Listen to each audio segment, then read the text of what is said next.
Hokage. I managed to survive until I became the boss of Sannin. Chapter 41. The Kingdom of Water is a country composed of a huge island as its main body and dozens of small islands surrounding it. Precisely because of its special geographical location, the country suffered the least damage during the Warring States period and the First Ninja War. But the unique environment undoubtedly limits the country's resources and development. Therefore, after the establishment of the Water Kingdom, the top management of the Water Kingdom had a stronger obsession with enhancing the strength of the village than the other four countries. Especially since the tailed beast was obtained from Jeonju at a high price, the country's top officials have been committed to finding the possibility of Jinchuriki. Even in the development of the original plot, they even did not hesitate to let the original fourth Mizukage, the actual third Mizukage Godachibana Yagura, become the Jinchuriki of Three Tails, as a force eager to make its voice heard in the country. In this Three Kingdoms joint Chunin examination, Kurigakure village volunteered to be the exam venue. Of course, in order to avoid danger and unnecessary conflicts in the village, the actual venue was arranged on a nearby island. Considering that the candidates this time are all from faraway countries, a full week was given for this gathering. Today is the last day of gathering. Enoshima, this is the island selected for the Chunin exam this time. Unlike the technologically advanced Blue Star, every island in this world maintains its original appearance. Enoshima is no exception. Except for the only pier entering the island, there are only a few buildings standing on the plain near the shore. In addition, there are endless woods as far as the eye can see. But today, a rare number of people appeared on this small island that is usually rarely visited. It is the genin from various countries gathered here to take the exam. These candidates were gathered in front of a white building. What was different from what these candidates expected was that they waited from morning to noon, and no examiner or staff showed up. Not knowing why, they could only wait in silence. Just as time went by, these candidates gradually began to gather into different groups. If you look down from mid-air, you can see that the crowd is vaguely divided into three groups. These three groups happen to correspond to the forces of Konoha Village, Kurigakure Village, and Cloud Hidden Village. After all, the war has only stopped for a few years. Even in this so-called peaceful era, the fight between countries has never stopped. Under this premise, it is normal for candidates from various countries to gather together spontaneously. However, as time passed by, the examiner they were expecting still did not appear. But the atmosphere at the scene slowly began to change for the worse. Most of the people present here are descendants of families who have been working as ninjas for generations. For most of the people inside, their parents or relatives were more or less killed on the battlefield of the First Ninja War. And this hatred of the death of relatives will naturally be inherited by these descendants. In the absence of examiners, there was a hint of anger in the eyes of these candidates. In the First Ninja War, these three countries naturally fought against each other. Even after the armistice, many of their relatives were killed by ninjas from the other two countries during the execution of their missions. So it can be said that the genin candidates in these three countries basically hate each other. At this time, there was no need for others to instigate the situation, and the tense atmosphere in the field had already formed without even realizing it. Sure enough, not long after, a burst of noise appeared along with the commotion in the crowd. I saw a young man wearing a forehead protector with the Konoha symbol falling to the ground. He looked angrily at the group of people with sneering faces in front of him. These people are both men and women, but they all wear forehead protectors with the logo of Kurigakure Village on their heads. Although he was alone, the boy from Konoha had no intention of backing down. He angrily roared at the people in front of him. "What do you mean? Why did you push me down on purpose?" Since the examiner had not yet appeared, he could not hold back his impatience and came to the only building on site. Looking at the closed door in front of him, he began to observe carefully, hoping to find some clues.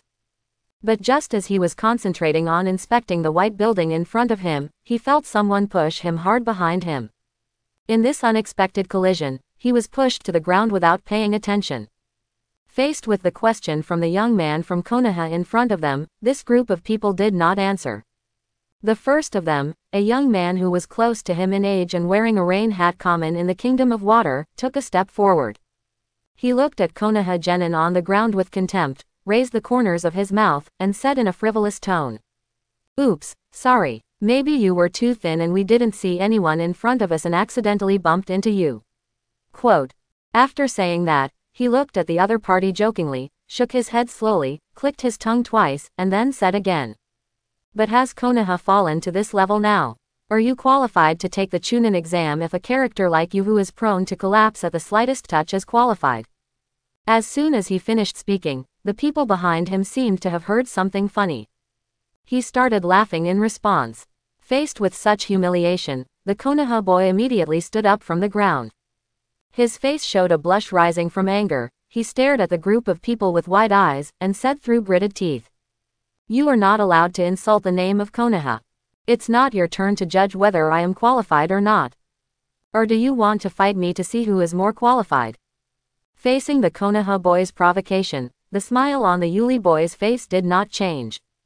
He took a step forward, raised the rain hat above his head with his right hand slightly, and scanned the person in front of him.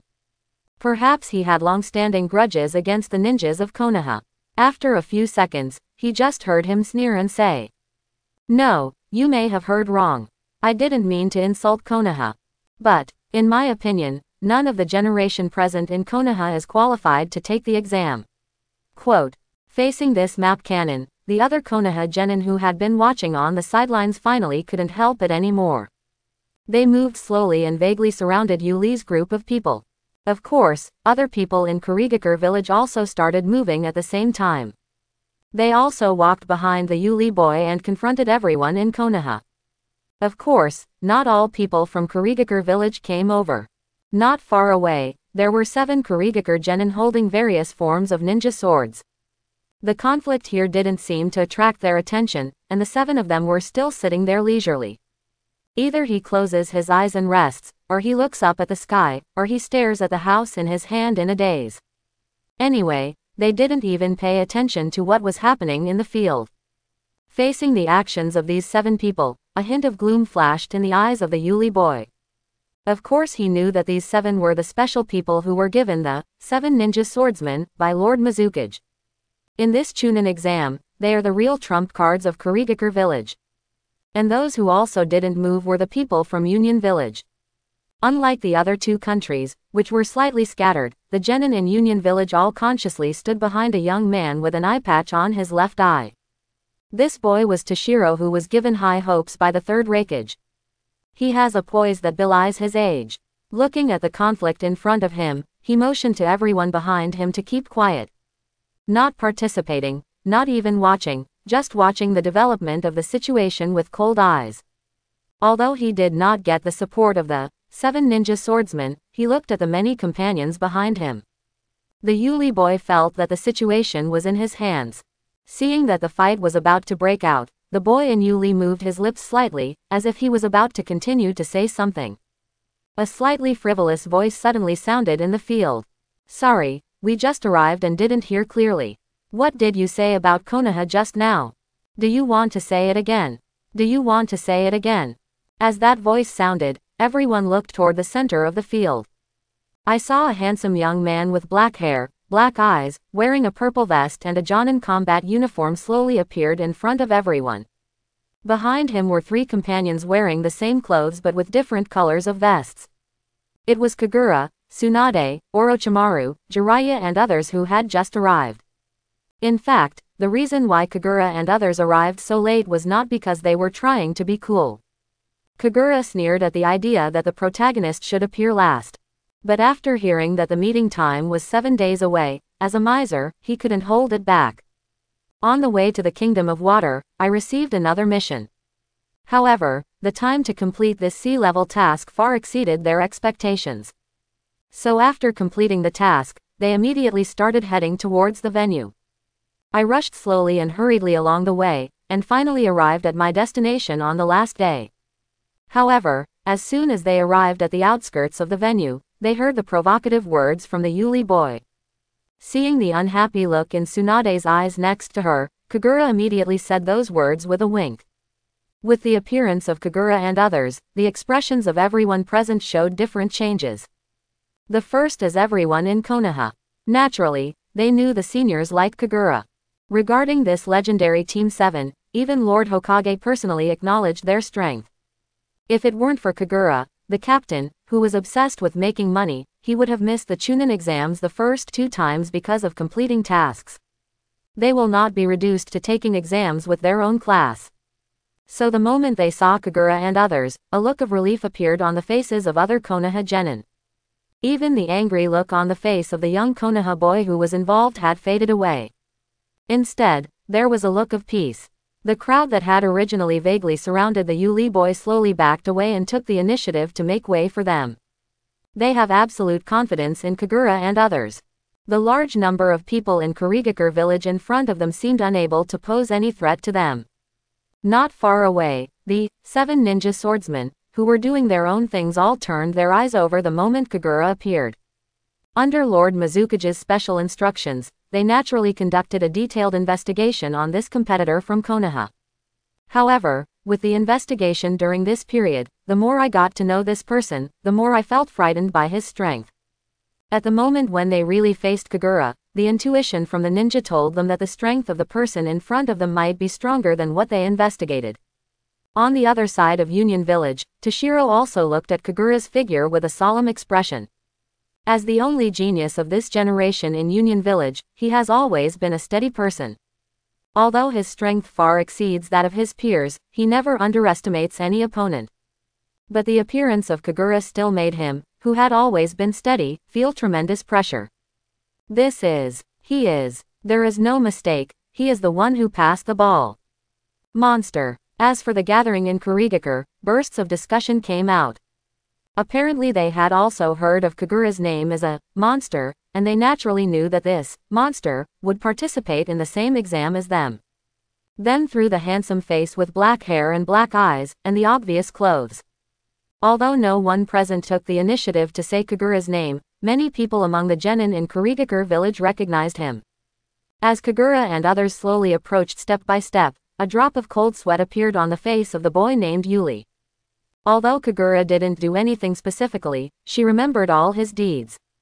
As that ordinary figure gradually approached, in his eyes it seemed like a giant shadow weighing on his heart. Kagura and others stopped a few meters away from him. Kagura picked her ears with her right little finger and looked up at the people in Kurigakure village. His gaze seemed to have an inexplicable weight. As he raised his head, everyone in the Hidden Mist village took a step back. The Yuli boy, who also took a step back, seemed to be angered by his cowardly behavior. He gritted his teeth and took another step forward, forcing himself to look directly into Kagura's eyes and said, What do you want?" Kagura took the little finger of her right hand out of her ear and blew the earwax off slightly. He looked at the person in front of him like a fool and replied, "I said, are you deaf? Didn't Lousy just say it? I want you to say it again." Quote. Upon hearing Kagura's request, the Yuli boy's face suddenly turned pale. But in fact, this is not really Kagura playing tricks on him, Kagura is telling the truth. They had just arrived at the scene. He had a Sharingan, but not a Sharingan.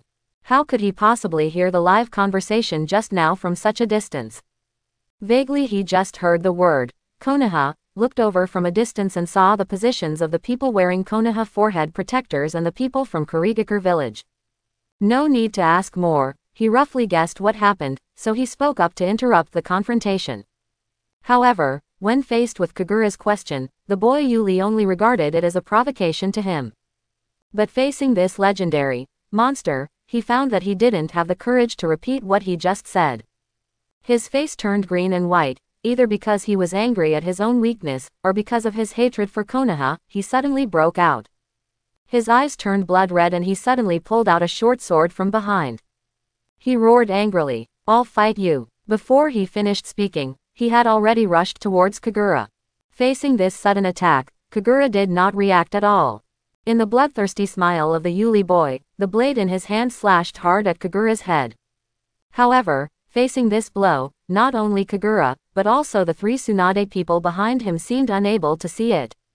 Still standing calmly, just when the blade was only a few centimeters away from Kagura's head, the short blade that seemed to be moving forward suddenly stopped. The Yuli boy seemed to have seen something terrifying, with a look of horror on his face. But his body seemed to have been tapped, and he remained motionless in a slashing posture. looking at the eyes of the Yuli boy in front of him that were constantly turning and filled with fear.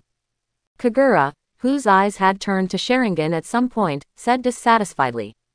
I asked you, are the ninjas in Kurigakure village sick? Laozi just asked a question. If you don't want to answer, why don't you just answer? How dare you come out and chop me with a knife even if you disagree with me? The Yuli boy in front of him could obviously hear his words. His eyes kept turning around, and a lot of cold sweat broke out on his forehead. But no matter how hard he tried, he still couldn't control his body. He just felt like his body didn't belong to him. Even if he tried his best, he couldn't move a finger. At this moment, a figure flashed, and one of the 7 ninja swordsmen flashed in front of Kagura. This person has short black hair, no eyebrows, sharp teeth, and a large cross scar on the right side of his face. The ears and neck were wrapped in bandages. The lower face is painted with red streaks. Behind his back was a huge beheading knife that was unequal to his height. It was the first user of the broken sword, the beheading sword, Juzang Loquat. His figure appeared between Kagura and Ukasa boy. He tilted his head to avoid eye contact with Kagura. Obviously he knew that Kagura had genjutsu that he could use through Sharingan, so he did this on purpose. Loquat Juzang said, I apologize to you for the useless behavior of Kurigakure. But this is the land of water after all, and he belongs to our village no matter what. If we really want to punish him, it should be us. Quote. After saying that, without waiting for Kagura's response, he suddenly kicked the Yuli boy who couldn't move away hard. The young man's figure flew dozens of meters away, hit a tree trunk, and fell to the ground. After doing all this, he spoke again. I wonder if this can express our sincerity. Seeing Loquat Juzo's behavior in front of him, Kagura gave him a meaningful look. Aware of his gaze, Loquat Juzo tilted his head even further. After thinking deeply for a few seconds, Kagura chuckled lightly, turned around and walked towards the white building without saying anything. And with his chuckle, the Yuli boy who had been kicked to the ground finally let out a cry of pain. He held his kicked stomach with both hands, curled up into a ball, and spit out a mouthful of blood on the ground. However, everyone did not pay attention to him at this time, but looked in the direction of Kagura. Walking to the closed door of the white building, Kagura stopped. He tilted his head and glanced at the door, then turned to look at the people behind him in confusion and said, I said, what are you all doing? Didn't you see anyone there? The 2 examiners are standing here, why don't you go in? Don't you see the 2 examiners standing here? As Kagura's words spread, the expressions of everyone present changed. The place suddenly returned to silence, and even the Yuli boy stopped coughing and looked at Kagura in disbelief. What's the meaning? The examiner is already standing at the scene. After everyone understood the meaning of this sentence, they couldn't help but look at each other, and a mysterious atmosphere arose in everyone's hearts. Seeing everyone's expressions, Kagura also understood that they didn't seem to fully understand what he meant. He slowly walked towards the white building, but the direction he was traveling was not the closed door. Instead, he walked towards a white wall next to the door. Stopping in front of the wall, Kagura raised his right hand and stretched forward in front of everyone's surprised eyes. When he touched the surface of the wall, it seemed to cause a ripple, and then his hand sank into the wall. Kagura didn't care about this situation, or it could be said that all this was within his expectation. He then took steps, passed through the wall, and disappeared in front of everyone. Tsunade and the others behind him didn't say much, and followed his footsteps into the wall. The remaining people looked at each other again, not knowing what to do for a moment. In the end, it was the Konoha boy who had just gotten into a dispute who made the first move. He stared closely at the wall where Kagura and others disappeared, and walked up without hesitation. After seeing the figure of the Konoha boy disappearing under the wall, everyone finally woke up. They were no longer suspicious and followed into the wall one by one. Kumogakure village behind Toshiro Genin looked at him with questioning eyes. After seeing Toshiro nodding slightly, everyone stopped staying and followed the crowd and walked forward. Toshiro did not start immediately, but walked slowly to the back of the team. Like him were the 7 ninja swordsmen, who were also standing on the same spot. Just when Toshiro passed by these 7 people, he chuckled inexplicably. He seemed to be facing the 7 people, and seemed to be talking to himself. The name, monster, certainly lives up to its name. However, I believe that some of the people present have seen through this illusion. Quote. After hearing his probing words, the 7 people still remained silent and did not respond to him. Toshiro didn't pay attention and kept walking forward slowly at his own pace. As the last person entered, everyone finally gathered in the building. This is a large white auditorium, and at the front of the crowd are the 4 Kagura people who entered first. The 4 of them formed a small group and stood under the high platform of the auditorium. The others spontaneously gathered into 3 groups after entering. Only the 7 ninja swordsmen, who entered last, stood far away at the end, as self-contained as Kagura and others. At the top of the auditorium stood 2 examiners. The 2 wore forehead protectors with the symbols of Konoha and Kurigakure on their heads and right arms respectively. The one wearing the forehead protector was a Jonin from Konoha. He has short brown hair and an ordinary appearance, except for a shallow scar on the right side of his face. As for Kurigakure Jonin, who wears a forehead protector on his right arm, he has a shining bald head and a sinister face as he scans the audience with fierce eyes. Seeing that no one was entering from behind, he coughed lightly. This slight cough seemed to be a signal, and the originally noisy scene instantly became quiet. The bald Jonin raised his head and looked around, and finally his eyes rested on Kagura at the front. He said in a deep voice, "Did you discover the illusion I arranged outside?" Facing the other party's aggressive gaze, Kagura nodded indifferently. He paused slightly, looked at Kagura's pair of Sharingan, and murmured in a low voice. "As this Sharingan, it is indeed worthy of the title of Genjutsu's most powerful pupil technique, just one glance." After speaking, he shook his head slightly and looked up at the people behind him. The corners of his mouth were slightly raised, and his low and hoarse voice sounded again. "The Genjutsu in front of the door is your first test. Those who break through that illusion and come to us to report will pass the first test. If you fail to come to us before 2 p.m., we can only ask you to go back." Quote. Hearing this sentence, the bottom made a buzzing sound again. If Kagura hadn't directly broken through the illusion, they might still be waiting outside the wall.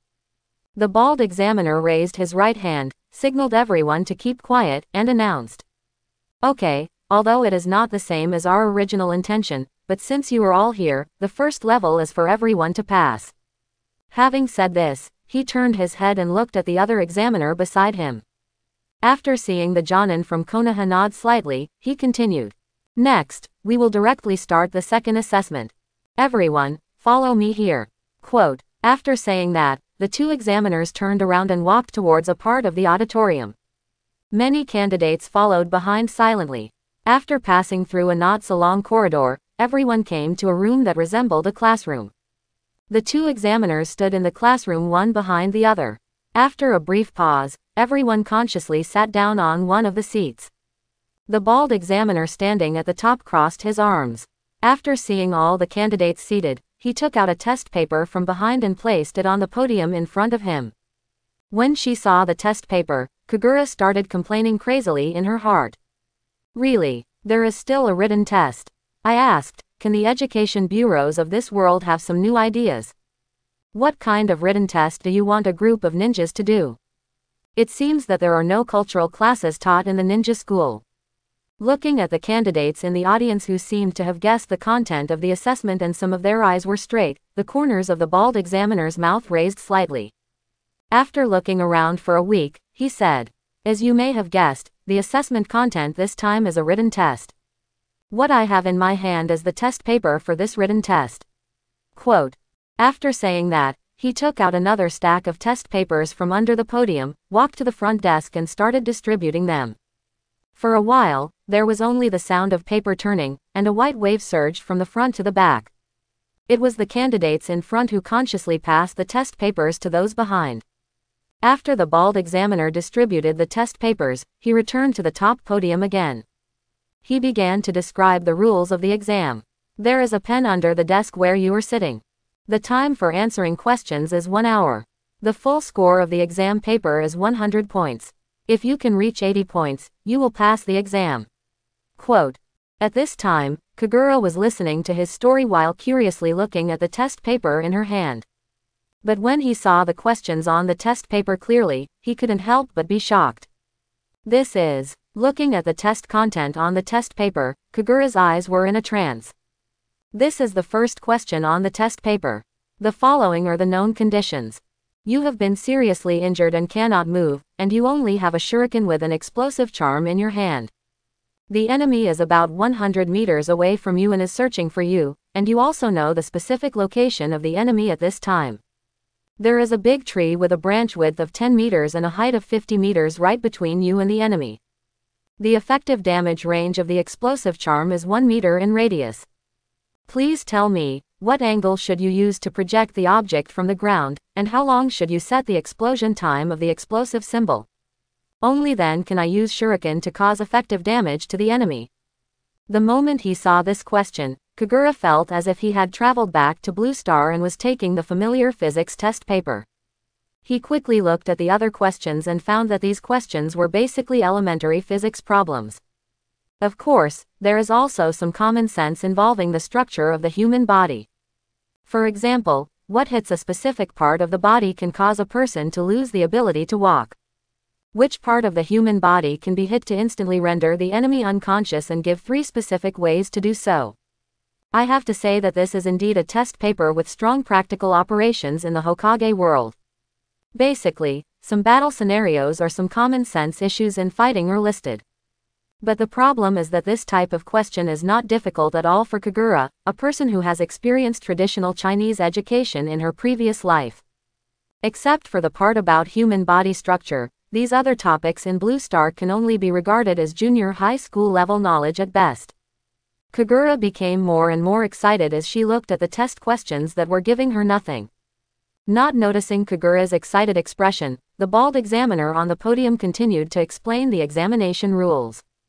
He picked up the first test paper and showed it in front of everyone. The test paper was densely filled with answers. Before everyone in the audience could take a closer look, he put the test paper with the answers back on the desk and said, "This is a test paper with the correct answers. All submitted test papers will be assessed and scored on the spot. Next, I will tell you the elimination rules for the assessment, please listen carefully." After a slight pause, he continued, "Those whose test scores are less than 80 points will be eliminated." 2 of our examiners caught him peeking at the test paper in my hand, and he was eliminated. Anyone who peeks at other candidates' answers and is discovered by us will be eliminated. If we discover the answers to private exchanges between each other, we will eliminate them. After hearing these rules, the candidates present immediately understood why there were 2 examiners arranged for this assessment, and they would stand one behind the other after entering the classroom. But they also heard some meanings of these rules. You can answer the questions yourself, and you will pass if you can score 80 points. If not, there is also a reference answer above. As long as you can use ninjutsu to peek without being discovered, it's not a violation. Looking at the understanding expressions of many candidates in the audience, the bald examiner still had that serious expression. He looked up at the clock hanging behind him and finally announced, "The exam lasts 1 hour, start now." As soon as he finished speaking, there was a slight swishing sound of the pen scratching the paper. Kagura, who was familiar with the plot, understood the true purpose of this exam without having to understand the examiner's words. This assessment was completely free for him. In fact, with his current strength, it is not difficult to directly control everyone present with genjutsu, and then walk up to see the correct answer slowly. It's just that these test questions are too simple for him, and there is no need to waste his chakra. In the same way, this kind of test paper is basically not difficult for Tsunade and Orochimaru. There is no way, in these years of team formation, since Class 7 did not have a teacher to lead the team, Kagura naturally became the role of teaching the 3 of them. As for Kagura, who has memories of living in Blue Star, he always likes to use physics to teach some physical skills or throwing skills during the teaching process. Although teaching this knowledge in a world that seems to violate physics is a bit idiotic, Tsunade and Orochimaru, who are already smart, actually made a lot of progress from this kind of teaching. Thanks to Kagura's knowledge infusion, the questions in this test paper were free for those 2 people. Not to mention Tsunade, who was already learning healing techniques, was delighted when she saw the knowledge about the structure of the human body. There is definitely a but that cannot be separated here. However, there are always some exceptions to everything. The exception is Jiraiya. Maybe he really has no talent, or maybe he is not interested in these methods. Compared to the physics taught by Kagura, he prefers to believe in his own feelings. Over the years, Jiraiya has read many books out of interest. But those books are basically novels or historical books. Of course, it's hard to find books on subjects other than ninjutsu in this world. The current exam, in Kagura's words from his previous life, is like a pure liberal arts student who took the wrong science exam. Thinking of this, Kagura raised his head and looked at the people beside him. As he expected, Tsunade and Orochimaru had already picked up their pens and started writing. Only Jiraiya still kept holding the test paper in both hands, staring straight ahead, not knowing what he was thinking. At this time, Jiraiya was staring at the test questions in front of him, feeling his scalp numb. Well, he vaguely remembered that it seemed that the knowledge Kagura had told them on weekdays had parts that were consistent with many of the above questions. But he has never listened carefully. As a ninja, how to throw darts doesn't matter if you have hands. Putting down the test paper in his hand, he looked blankly at Tsunade and Orochimaru who were writing furiously beside him. At this moment, just like the handsome guys and beauties who were reading the book, he began to regret why he didn't remember the knowledge well. However, this confusion only lasted a few minutes. Jiraiya, who was in a daze, seemed to have thought of something, and his expression suddenly became confident. He suddenly stood up, without caring about the candidates around him, and quickly formed his hand seals. I saw him slap the table decisively, and a column of smoke rose up. As the smoke cleared, a toad with glasses appeared on his desk.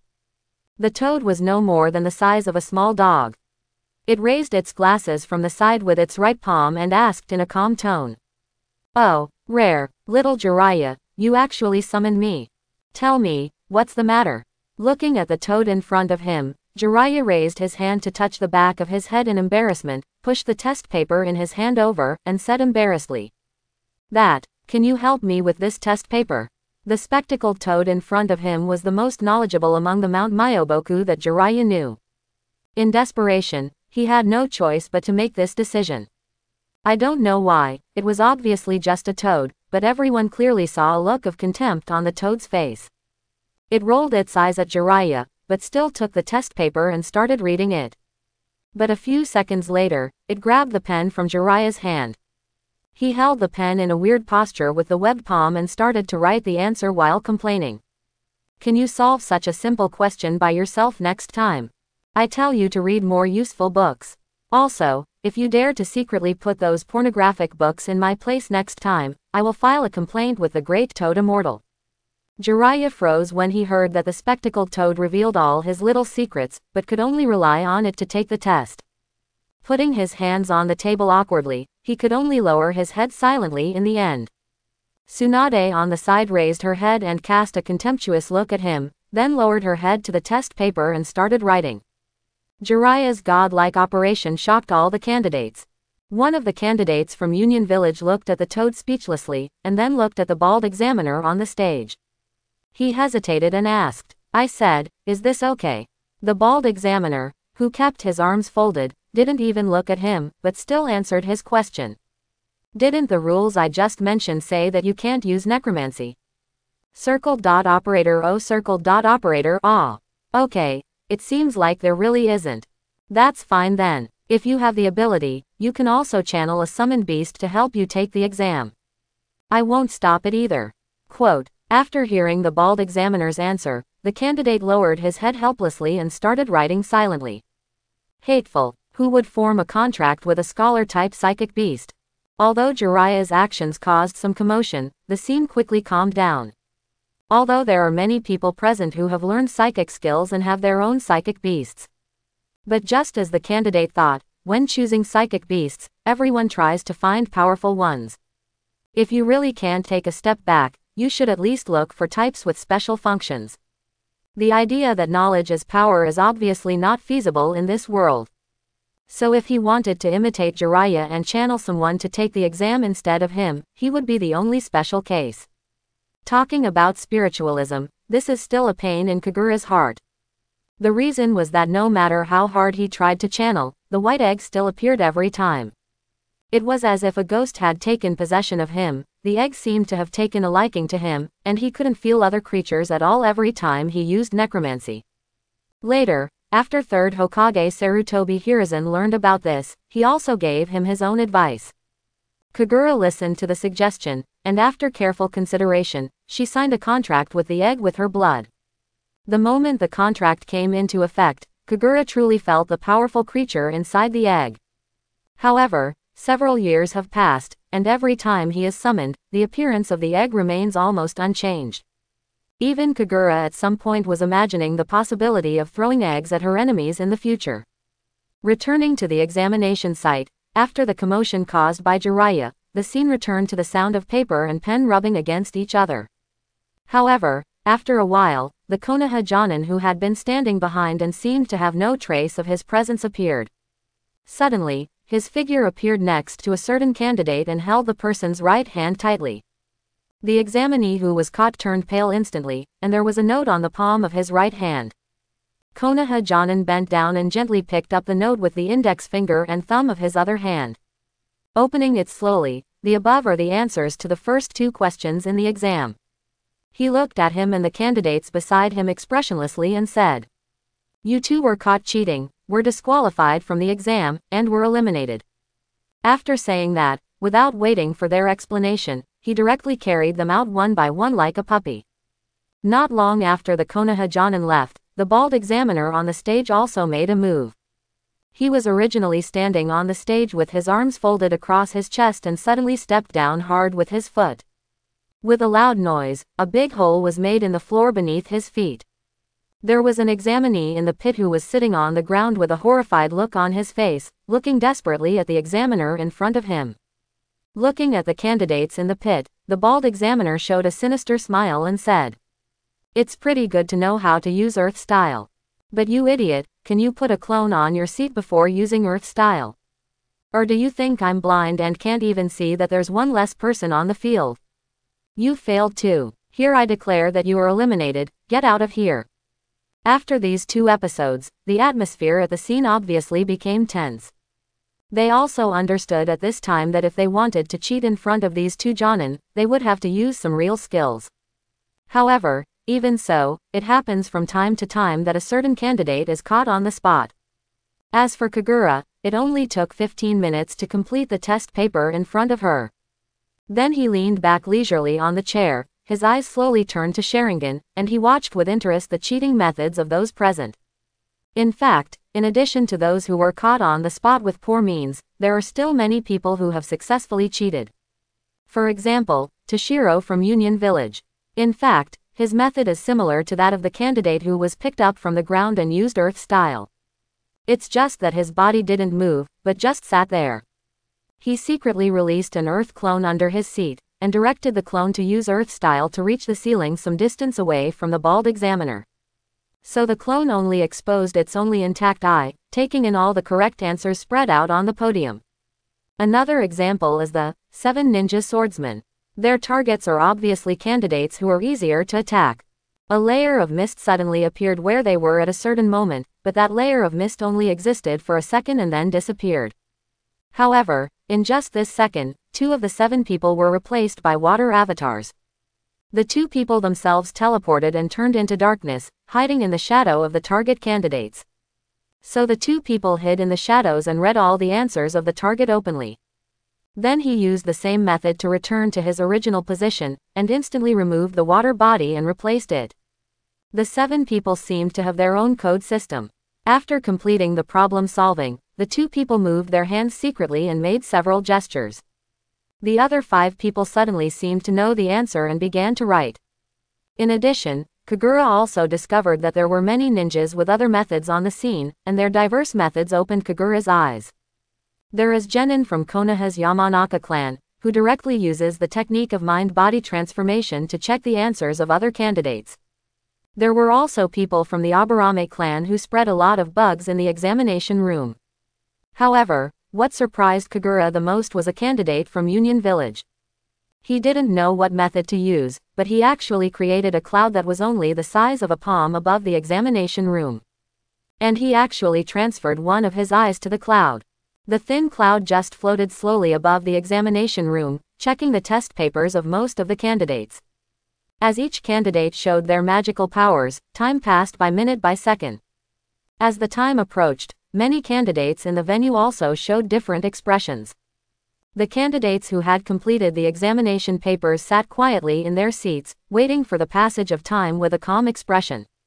Those who did not know how to do the questions and did not dare to cheat because of the intimidation in front of them seemed restless.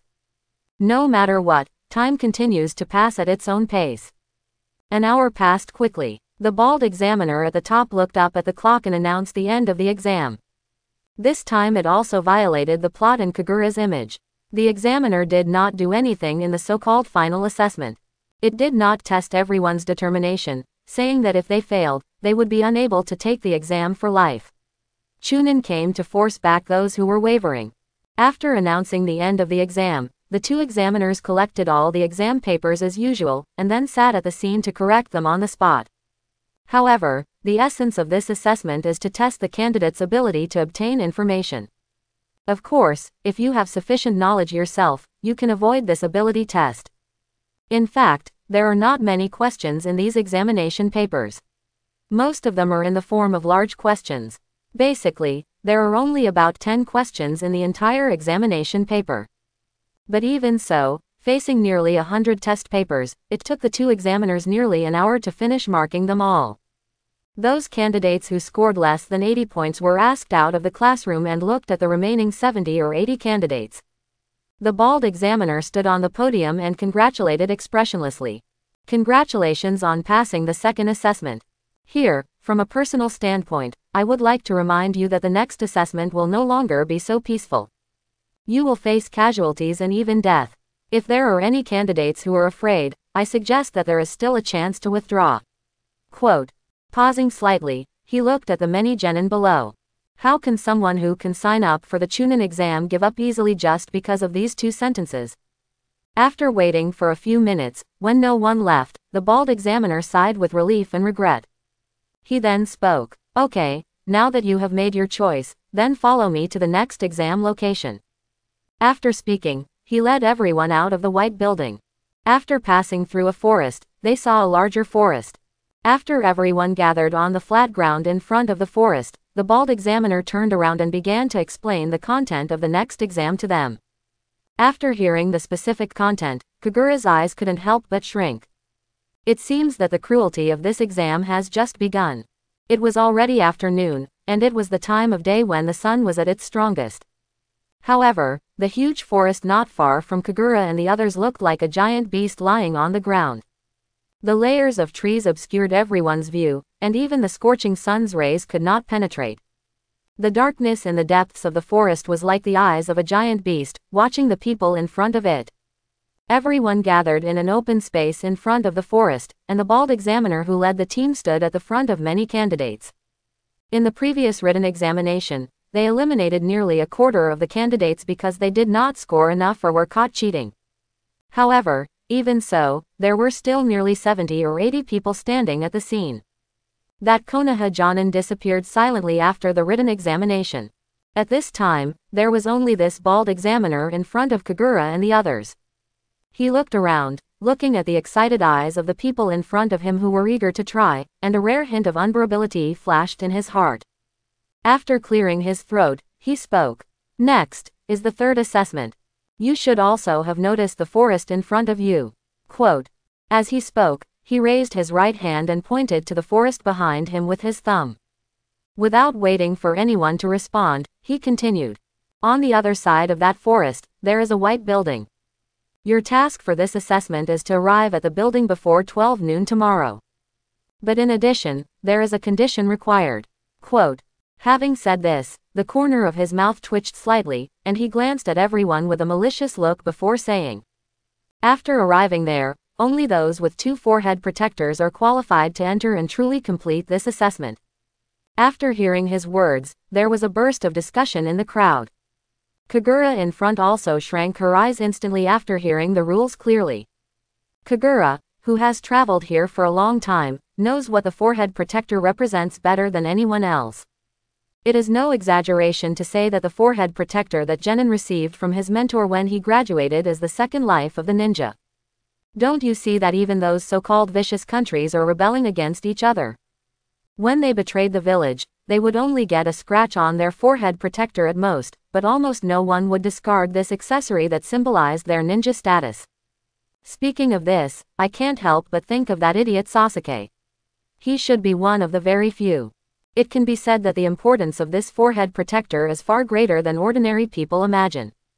But this time the assessment is, to put it bluntly, they are required to compete with each other for their quotas. This is different from the snatching of the Book of Heaven and the Book of Earth by Naruto and others in the original plot. Even if you give up on that kind of thing, it will not affect the loser's mentality to challenge Chunin again in the future. But if even the forehead protector that symbolizes the status of a ninja is robbed, then the most fundamental pride of being a ninja is basically lost. Therefore, Kagura concluded that there would not be many so-called givers in this assessment. The loser will most likely die. There are also many people on the scene who have figured this out. Within a few minutes, the discussion slowly quieted down. Many candidates spontaneously distanced themselves, vigilantly guarding everyone around them.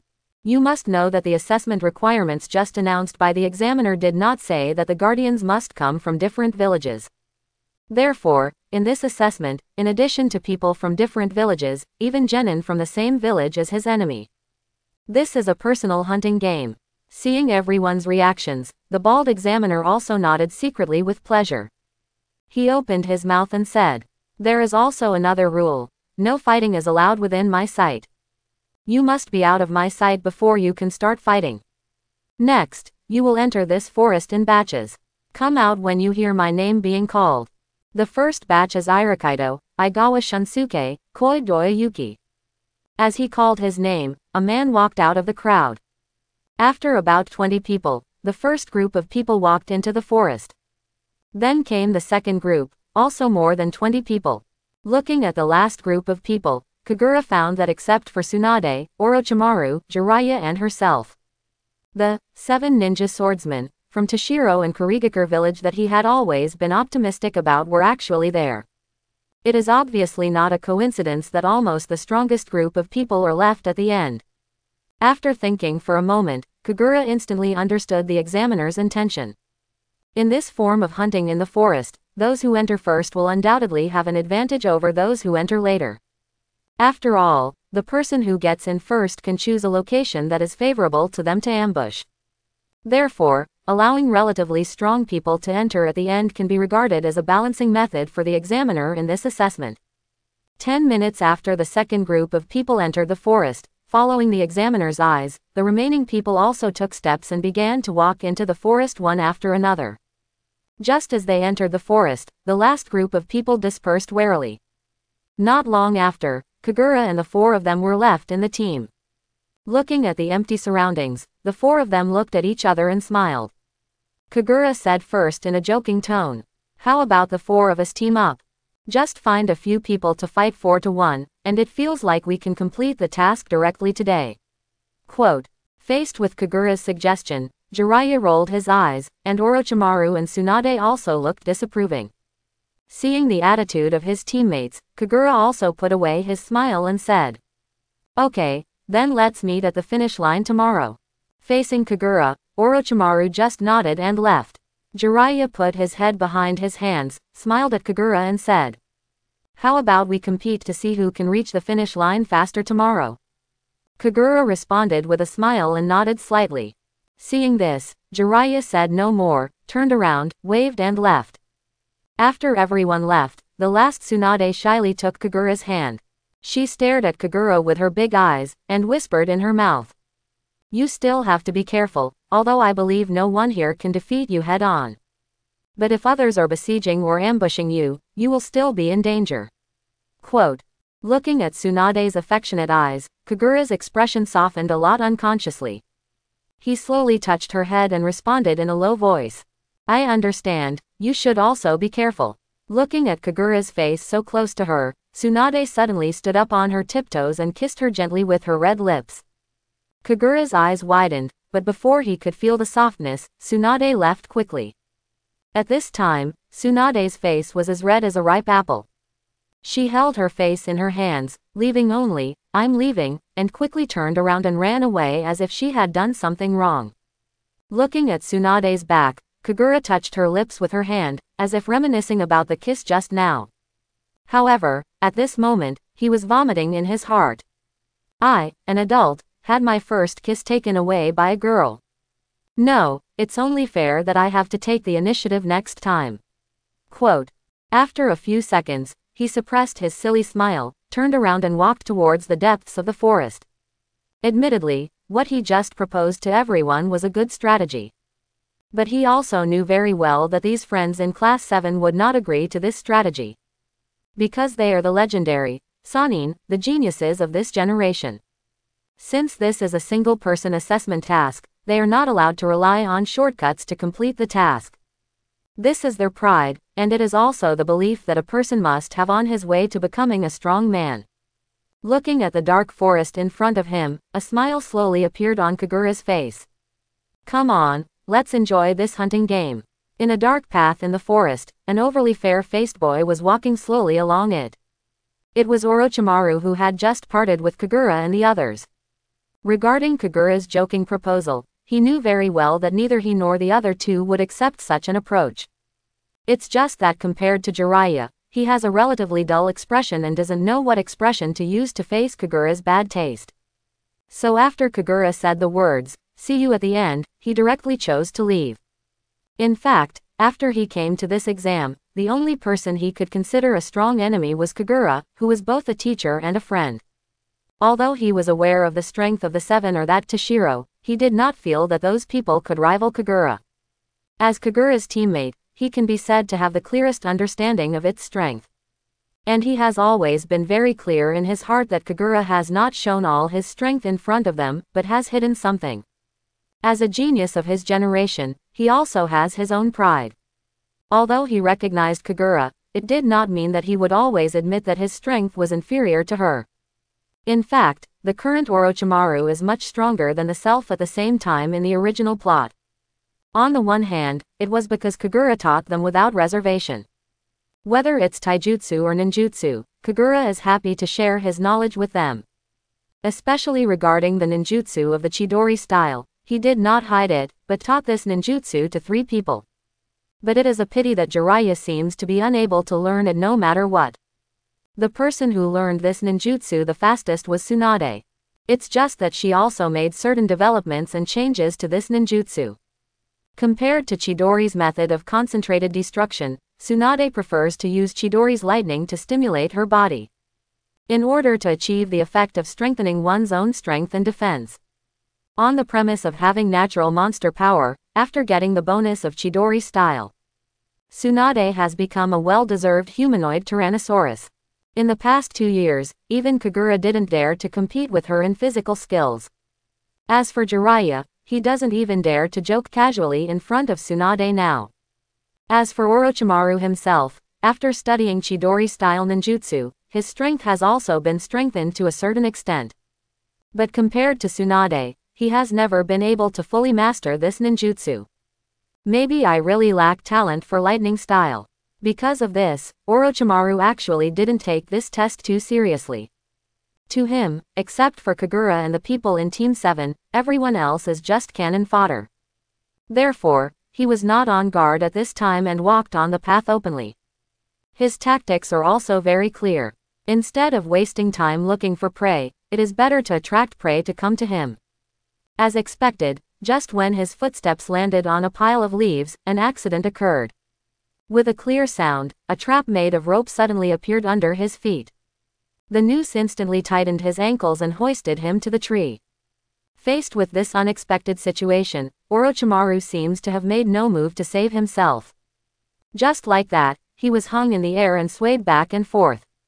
At this time, a figure came out from behind the shadow of the tree. The visitor is a genin from Kurigakure village. He was wearing a traditional ninja costume, with long pants and long sleeves covering his whole body, and the hood of the jumpsuit even concealed his hair. The only thing that was revealed was his ordinary appearance, but it had to be said that this kind of appearance was the best candidate to be a ninja. Looking at Orochimaru, who was caught in his trap, he showed a trace of disdain on his face and said, "I thought it would be great to be with that legendary monster as a companion. Who would have known that he would be such a half-hearted person, that he was captured without even being able to trigger the trap I set behind him.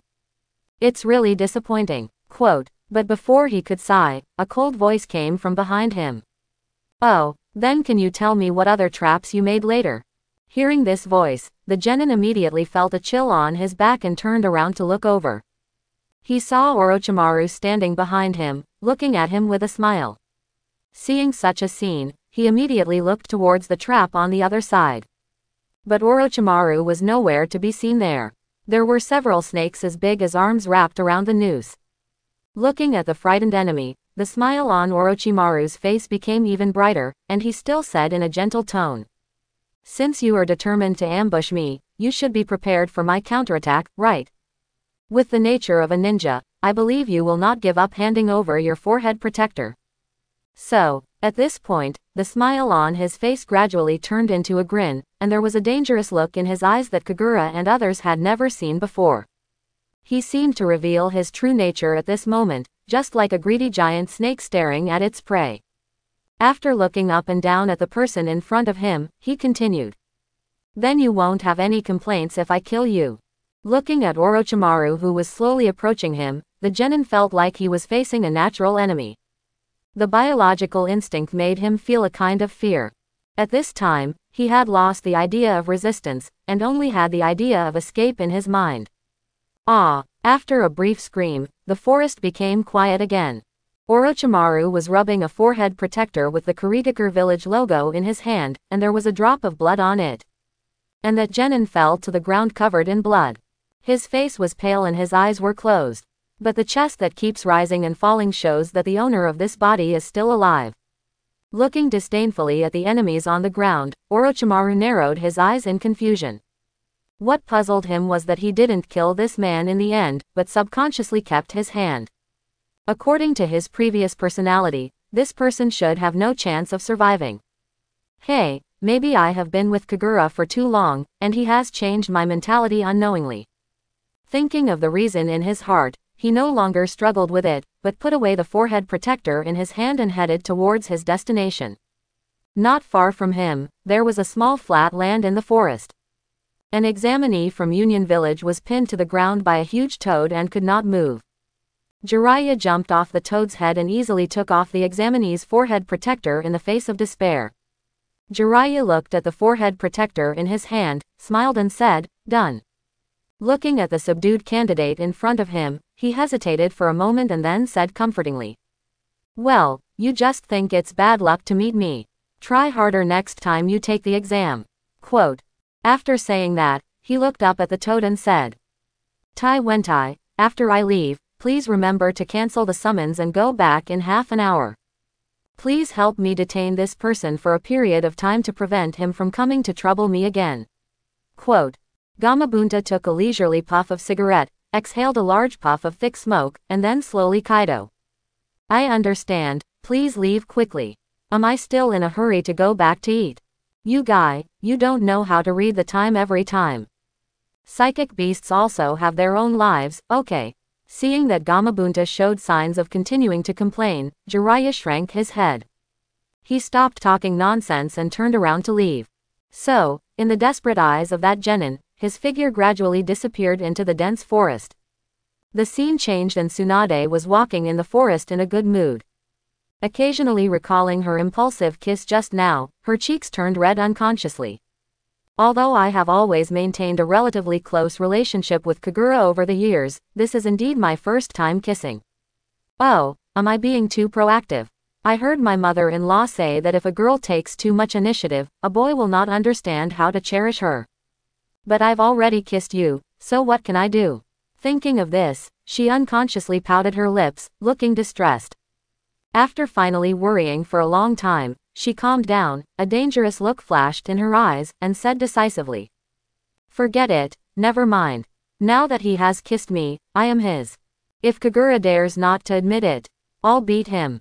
After thinking of the solution, Tsunade finally regained her mood and a smile appeared on her face again.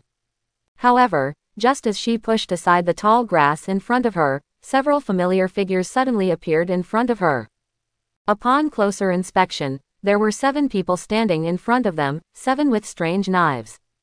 Loquat Juzang knew very well that the 6 people around him could not actually be called his companions. He is a genin who graduated last year. The team mechanism in Kurigakure village is the same as that in other countries. Each team consists of 3 people and is led by a jonin. He was also a genius with outstanding achievements in the Ninja Academy. From the moment he became genin, he was expected by many people in the village. As for the 2 people he teamed up with, well, what do you say that is? Forget it, the name doesn't matter. The important thing is that those 2 people are not as strong as me in terms of strength or luck. Yes, Loquat Juzo believes in luck. Otherwise, why was he the only one of the 3 who was attacked during the mission half a year ago to survive? Even Jonin, the seemingly tough leader, took the initiative to confront the pursuing enemy in order to stop them. In the end, that person stayed there forever. Only I, carrying the items specified in the mission, returned to the village alone. After experiencing this incident, his strength was recognized by many high-level officials. Yes, in the world of ninjas, missions are far more important than companions. Since those people died, but he was able to successfully return to the village with the mission items, doesn't this just show his strength? It was also from that moment on that he began to have his own understanding of companions in his heart. After completing that mission, he has been waiting for the village to arrange a new team. However, after waiting for a month, one day the newly appointed Mizukage-sama summoned him. When he arrived at Master Mizukage's room, he was instantly attracted by the huge beheading sword in front of him. As a person from Kurigakure village, he certainly knew what it was. It was the broken sword and the beheading sword among the 7 ninja swords. A magical ninja sword that absorbs the iron element in the enemy's blood to regenerate itself and restore the holder's physical strength. When he came back to his senses, he found that besides himself, there were 6 genins of about the same age. In addition to the broken sword and the beheading sword, the legendary 7 ninja swords of Kurigakure village were actually placed in front of them. In fact, these 7 ninja swords were in the hands of the Kingdom of Water a long time ago. The ancestors of the past spent countless time and experience to figure out the specific methods of using these 7 ninja swords. But it wasn't until that day that the masters of these 7 swords truly had their own title, the 7 ninja swordsmen. The first batch of the 7 ninja swordsmen were their genin. Because of the characteristics of each ninjutsu sword, different ninjutsu and taijutsu methods need to be practiced. In theory, these genin, who have not yet developed their own style, are the most suitable owners for them. And they are the candidates carefully selected by Mizukage-sama. In this way, Loquat Juzang joined this 7-person group and started a new ninja life. Fortunately, the other 6 are very similar to him. They are all a group of guys who only believe in their own strength, but it is undeniable that such people are often better at making the right choices in tasks. Unfortunately, the other 6 looked too much like him. Compared to their companions, they trust the knife in their hands more. The only premise for them to form a team is to complete the mission. Just like this Chunin exam, in fact some of them had already seen through the original illusion. But they know very well that the time for assessment is far from coming. Instead of exposing this layer of reality, it's better to take advantage of the chaos and sneak into it yourself.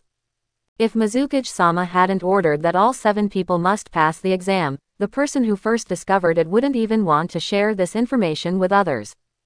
But except for the 7 of them, the trash present was not within their scope of consideration, and they had no obligation to bring these trash through the barrier together.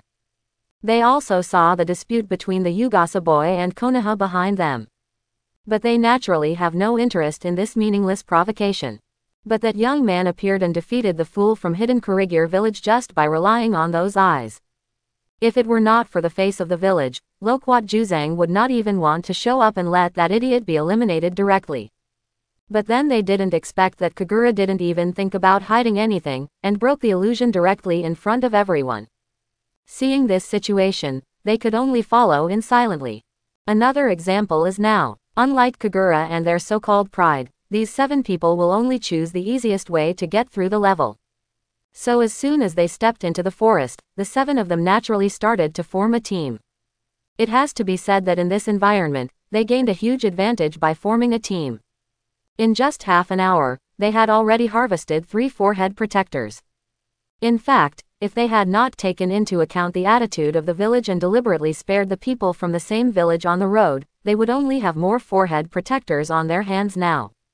As for those 3 unlucky guys, they can only stay in this forest forever. Whoa! As the feeling of the knife cutting through the body came from the knife, a large amount of blood spattered on the examinee in front of him.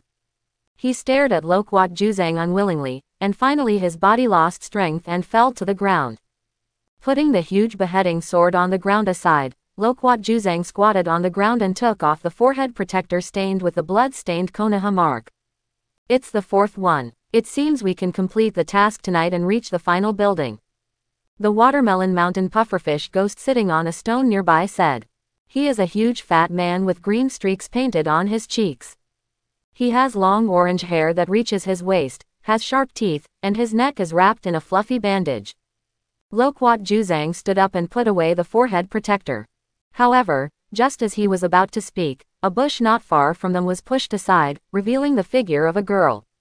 The person coming was none other than Tsunade. Seeing the appearance of the person coming clearly, Loquat Juzang's brows wrinkled slightly. He remembered that this person was the girl who was with that Konoha monster. He exchanged a vague look with the watermelon mountain pufferfish ghost, and he spoke first. If you retreat now, we can pretend we have never seen you. Yes, Kagura's eyes left a deep impression on them. Anyway, it is very easy to complete this assessment with their strength. In his opinion, there was no need to offend that Uchiha boy for a forehead protector. Tsunade's face became serious when she heard this. She naturally knew that the strength of the 7 people in front of her should not be underestimated. At least Kagura had specifically warned her in advance to pay attention to these people. But when she was about to withdraw, she caught sight of the young man lying on the ground.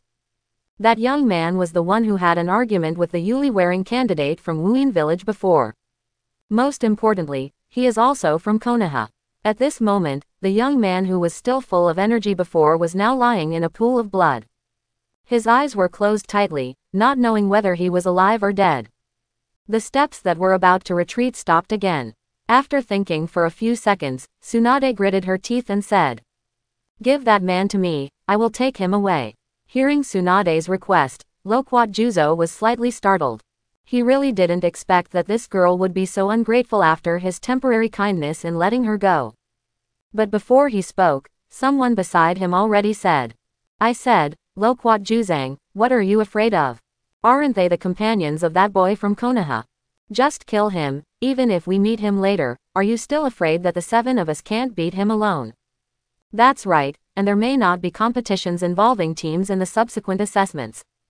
It may be more beneficial to us to kill one of their companions here first. Quote. The 2 people speaking had long, fluffy, spiky hair, a black top and trousers, gray shoes and gloves, and a Kurigakur Anbu mask on their face. A fluffy bandage is wrapped around his neck. He is tall and has slender limbs. The other person has long black hair, vertical braids and a long beard, thick lips and sharp teeth. His left eye was covered with a black cloth, and his head and neck were wrapped in bandages.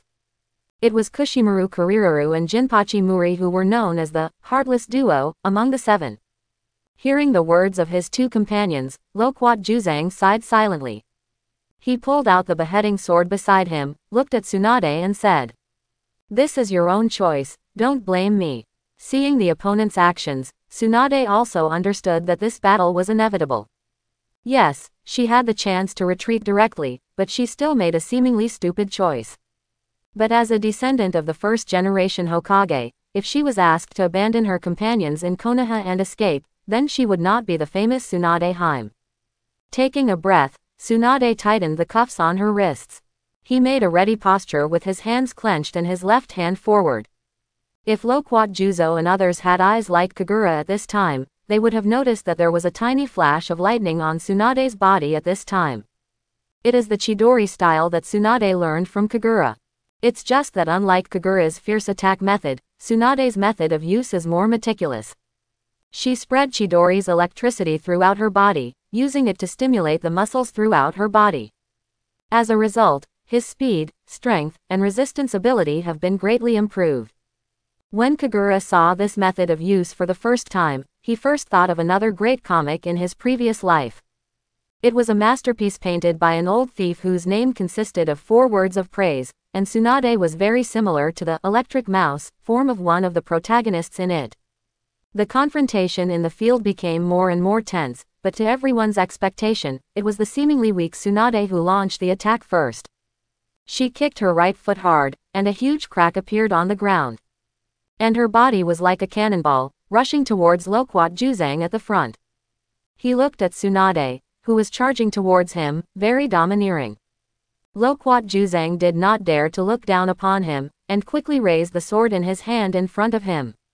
When a clear crash sounded, in Loquat Juzang's horrified eyes, the sword in his hand was actually smashed by Tsunade to create a huge crack.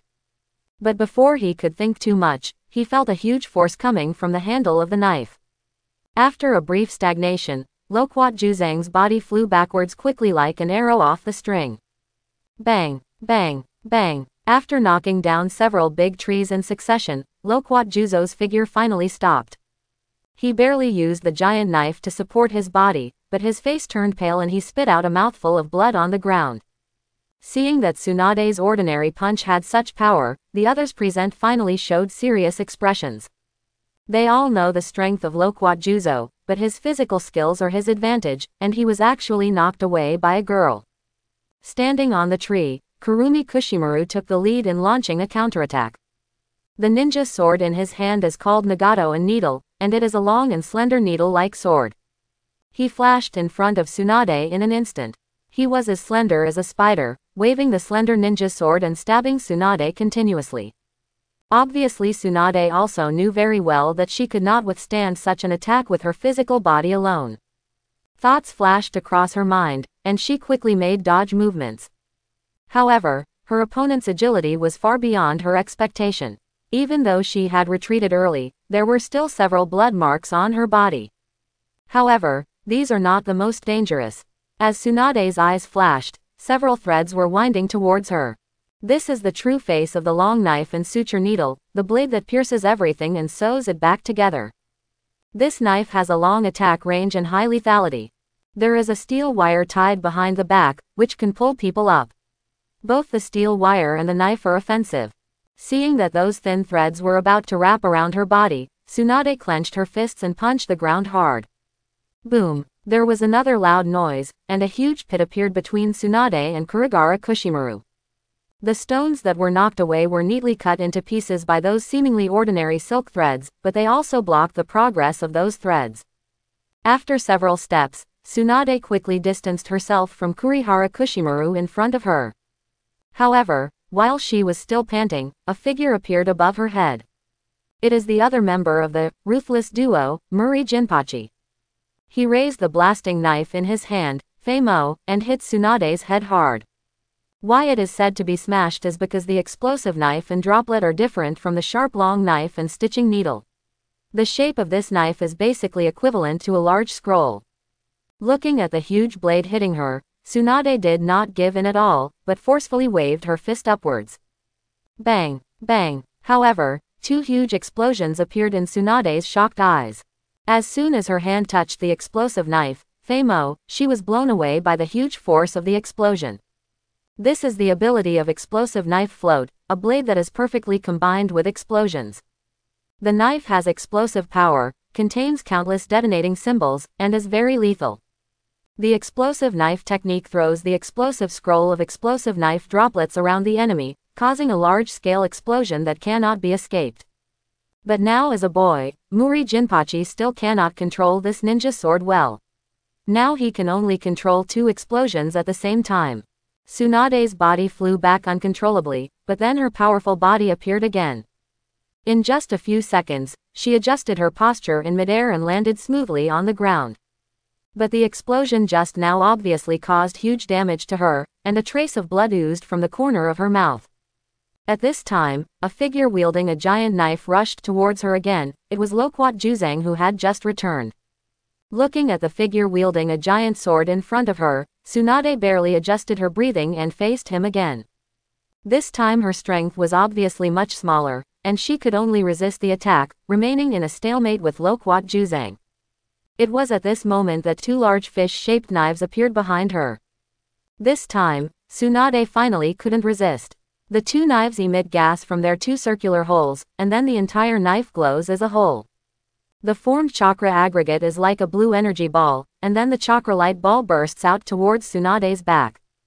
Tsunade almost completely received all the power of the entire chakra light ball and flew out like a kite with a broken string. It was only then that the main bodies of the two knives were revealed, which were the double knives. This is the weapon of ordinary person, Chojuro in the mobile game. The person holding this weapon is a young man with standing hair, wearing a blue shirt and Madara pants. I checked all the information, and among the first batch of 7 people, this guy has no name.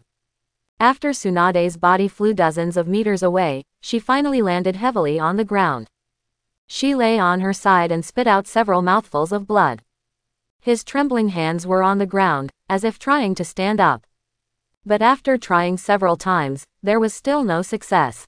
Loquat Juzang slowly walked up to her and raised the beheading sword in his hand. There was no pity in his eyes, only indifference.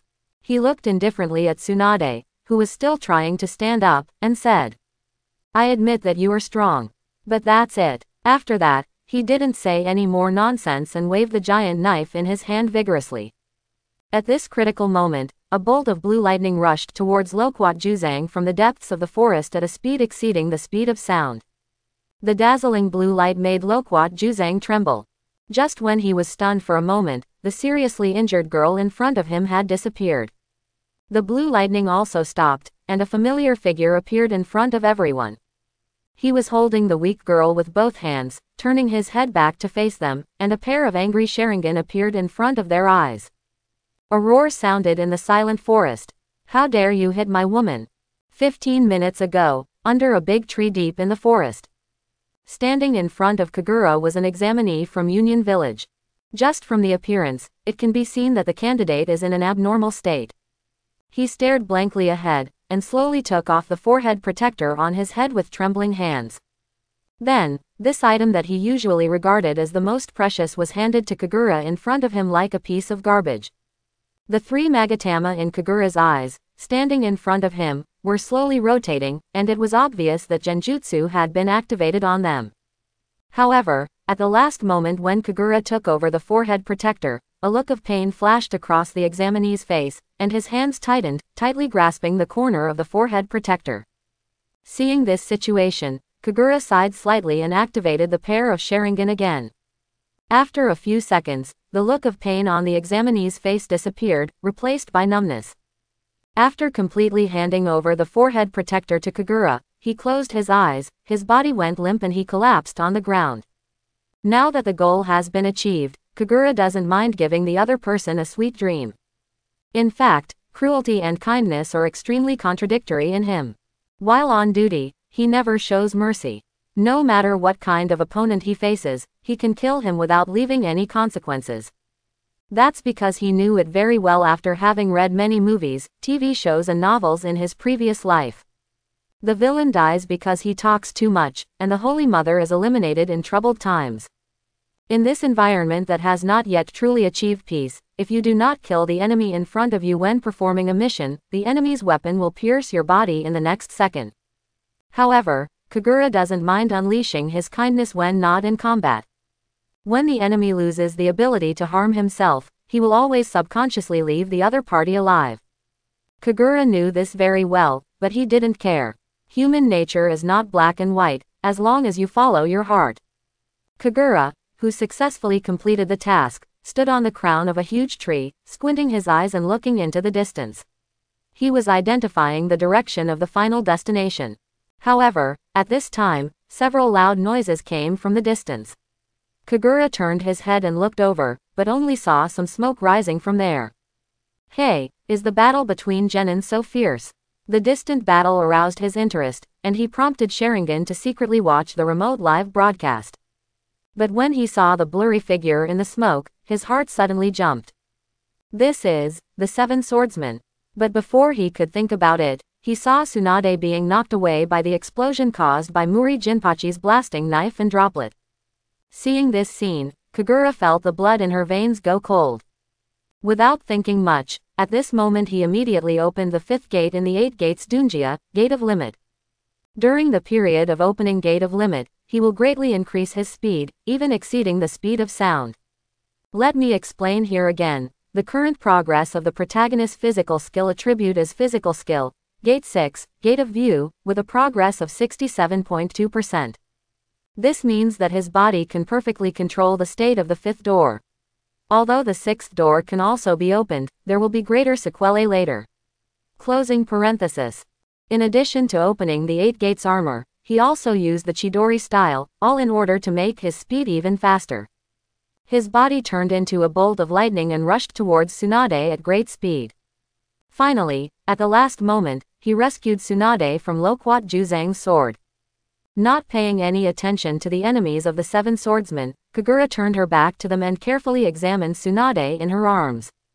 This was Tsunade in a weak state that he had never seen before, with blood flowing from the corners of his mouth, a painful expression on his face, and his eyes closed tightly.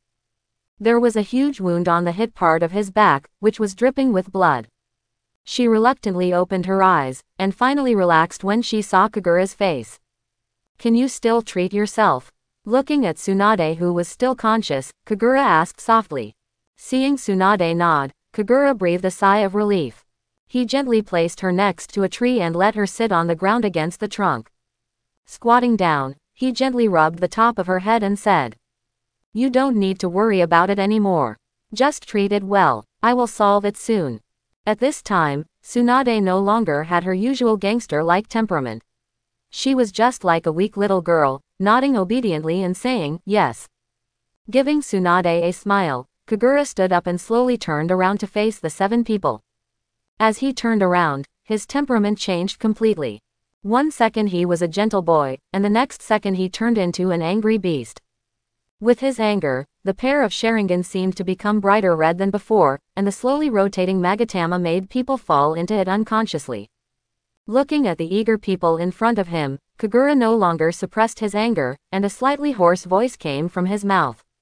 "You scumbags, how dare you hit my woman?" Kagura, who had his back to Tsunade, didn't pay attention. After he said those words, Tsunade behind him turned red lower half circle. She was not in a hurry for treatment, but held her face in her hands and looked at the back of the boy in front of her with her eyes turning into stars. At this time, Kagura was like the god of war who came out of mythology. The opening of the 5th door made him exude a faint red wave of air. The lightning formed by Chidori was like electric snakes, swimming around his body from time to time. Loquat Juzo, who had been on high alert since Kagura appeared, clenched the sword in his hand. But before he could make a move, a figure suddenly rushed towards Kagura one step ahead of him.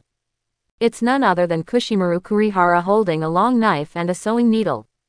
He held the sharp long knife in his hand and stabbed Kagura standing in front of him.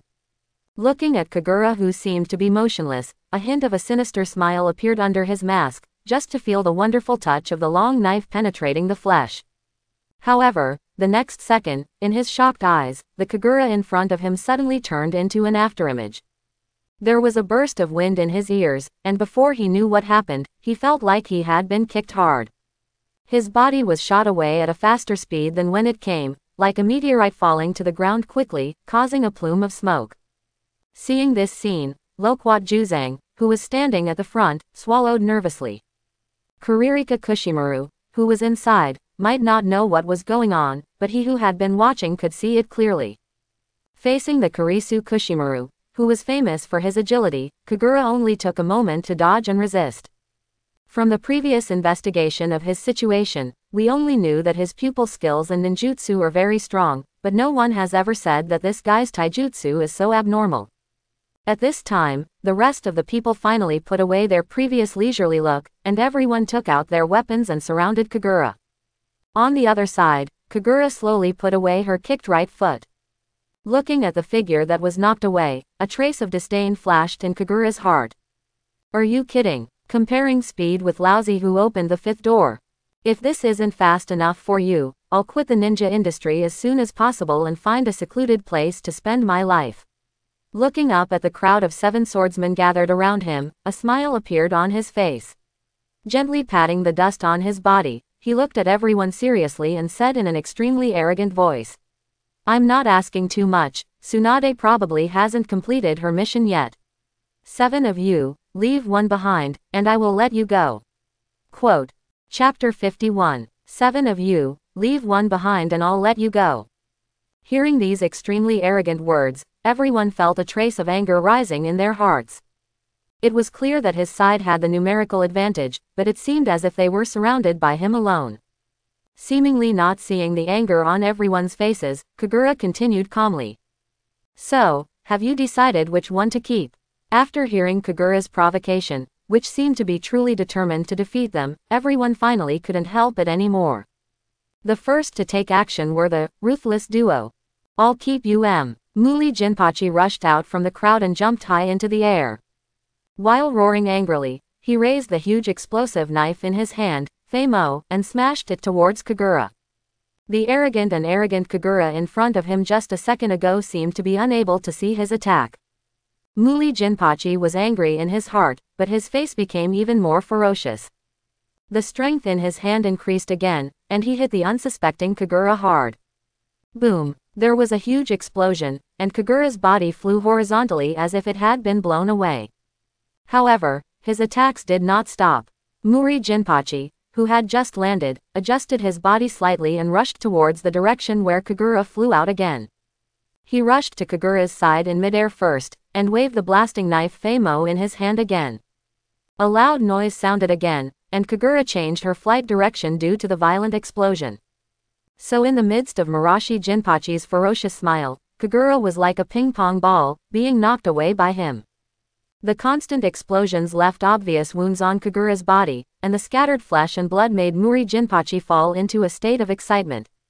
However, in reality, after Muli Jinpachi shouted that roar, in the surprised eyes of Loquat Juzang and others, they saw that his forward body suddenly stopped halfway.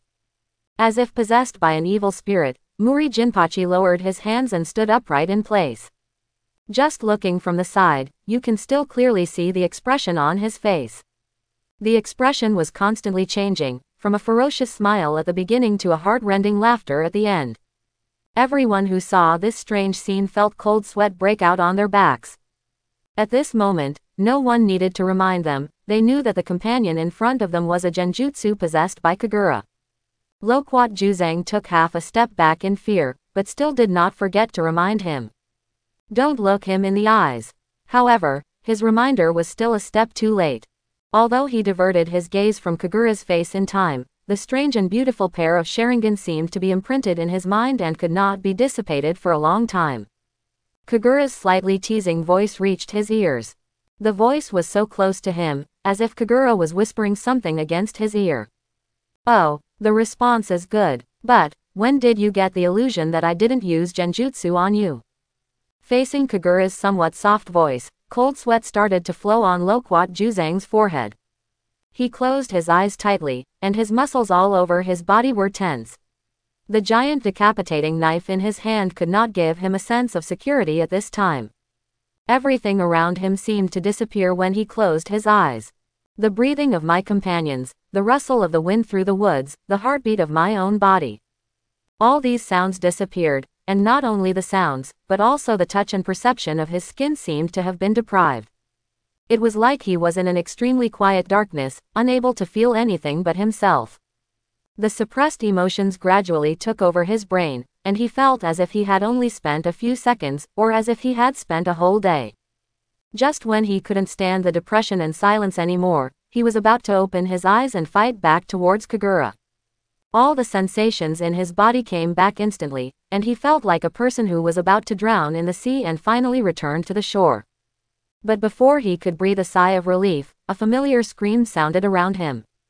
He couldn't care less anymore and quickly opened his eyes and looked in the direction of the sound. But the next second, the scene in front of him made his heart stop for a second. I didn't know when Kagura had arrived among them all, standing in front of the companion holding the 2 swords in his hands. At this time, he was holding a blue light ball composed of thunder in his right hand, and his entire arm penetrated the chest of the owner of the ninja sword. Blood continued to seep from the penetrated chest, and blood dripped down his arms to the ground. The user of the double sword, Flounder, stared at Kagura in front of him with a look of disbelief. The corners of his mouth moved slightly, as if he wanted to say something. However, in the end, he still didn't have the chance to say it. His eyes gradually became empty, and his body seemed to have been drained of all its strength, and it slowly fell to the ground.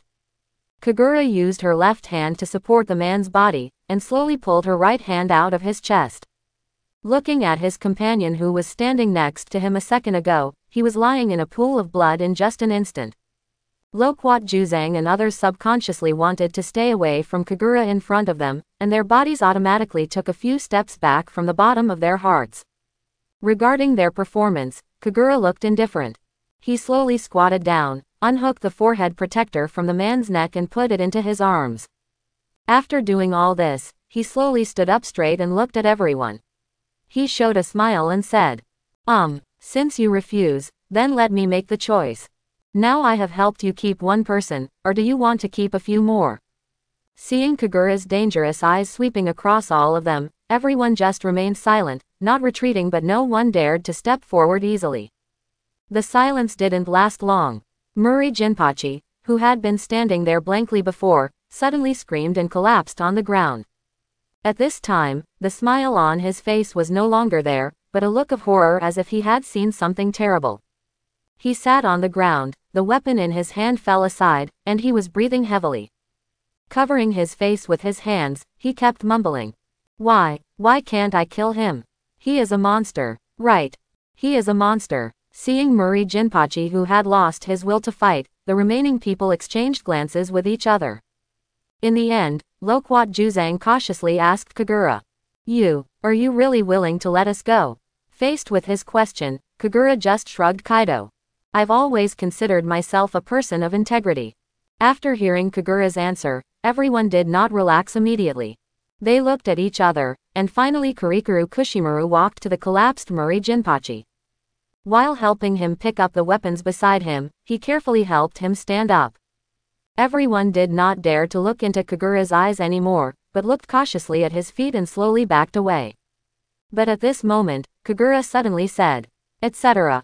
Upon hearing this, everyone immediately raised their weapons, fearing that Kagura would go back on her word. Kagura didn't care, just pointed the double sword at his feet with his right index finger and said, Take this knife back. It's too ugly, I don't want it. After saying that, he exerted force on his feet and kicked out the two knives at his feet. Loquat Juzang raised his right hand and caught the weapon steadily. He paused for a moment, and finally said, Thanks. After saying that, everyone slowly retreated, and their figures gradually disappeared into the dark forest. This is the end of a battle. The newly formed 7 swordsmen. It's time to replace someone. Kagura watched with a smile as the remaining 6 figures slowly disappeared into the forest. After confirming that the 6 people were really far away, he finally breathed a sigh of relief, lifted the 8 gates armor and sat on the ground. Although his physical skills have now grown to the point where he can fully master the opening of the 5th gate of limit, he cannot avoid the normal sequelae. At the same time, he quickly stopped the operation of Sharingan and pressed his eyes with one hand. At this time, he was not as invincible and powerful as he seemed before. Kagura now felt that every muscle in his body was moaning, and the soreness all over his body made him not even want to move a finger. But it's not just the body that's sending out a warning. After overusing Sharingan, the most terrible thing is the throbbing pain in the head. The veins on his forehead popped out, and it felt like the blood vessels there would burst at any time. Seeing Kagura's state, Tsunade not far away didn't care about her injuries and hurried over. She anxiously helped Kagura rub her temples and looked at Kagura with a worried look. After a while, the throbbing pain finally slowly dissipated, and Kagura put down her hand and breathed out gently. Looking up and seeing Tsunade's concerned look, he smiled easily and said, I'm fine, it's just that Sharingan is a bit overwhelmed. Let's leave quickly. Although the chance is very small, those people might come back. If they do that, we're really going to be in crisis. Quote. Tsunade nodded in agreement upon hearing this, and the two of them stood up while supporting each other. Tsunade hesitated for a moment and then said to Kagura, "Wait for me a moment." After saying that, she limped back. There was a person lying in a pool of blood. He was the Konoha boy who was knocked down by the 7 people in the first place. Tsunade walked up to him and knelt down to examine him carefully. When she heard the other party's weak but still strong beating heartbeat, Tsunade couldn't help but raise the corners of her mouth. Her hand slowly emitted a burst of green light and began to heal the boy's wounds.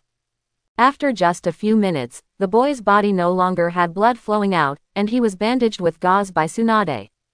After rubbing the bag on her waist for a while, Tsunade took out a pill and asked the boy to swallow it. Shortly after swallowing the pill, the boy's breathing became noticeably calmer. At this time, Kagura finally adapted to the soreness in her body and walked towards them. When passing the corpse of one of the 7 people he killed, he couldn't help but sigh in his heart. I have to say that these people from the 7 swordsmen are really realistic. In fact, they were able to take away the bodies of their companions just now. But for the 1 in 10,000 possibility, they finally chose to give up the body. After sighing for a while, Kagura helped Tsunade move the boy to a relatively safe tree hole. Finally, they cleaned up the scene a little and left. In fact, even though Kagura seemed to have crushed her opponent in that battle just now. But only Kagura knew in her heart that if she didn't handle it well just now, she might have no choice but to escape with the injured Tsunade. On the one hand, in terms of strength, there is actually not that big a gap between the two sides. In order to rescue Tsunade in time, Kagura used the 8 gates escape technique from the beginning, and was able to rush to the scene from several kilometers away at a speed that exceeded the speed of sound. At that time, he knew very well that he could not maintain the 5th door for as long as he imagined, and a quick victory was the only way. After thinking about it for a short time, he realized that everything happened on purpose. He highlighted his arrogance by leaving one person alone, and then he mobilized Sharingan with all his strength and used Genjutsu to control 7 people at the same time. Then used Chidori to quickly kill one person, thus shocking everyone present. Fortunately, the other party was indeed frightened by his tactics, and finally chose to retreat just like his plan. Otherwise, Kagura will face a tough battle next. You must know that although he is indeed very strong, those opposite him are not ordinary genin. Those are the elites specially selected by Mizukage who are most suitable for using the ninja sword.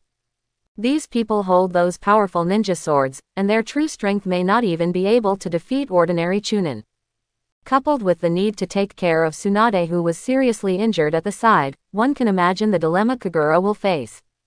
Of course, if they really want to fight, if they decide to use the tailed beast in their body, even though they cannot kill them, Kagura is still confident that they can defeat them. But this involves another factor that Kagura considers, that is, if he really kills all these people, he may have to face the wrath of Mizukage later. These are the elites specially selected by Mizukage, a group of people who were given the first generation of 7 ninja swordsmen. As a result, others had just established themselves, and before they could make a name for themselves, they were wiped out by you alone.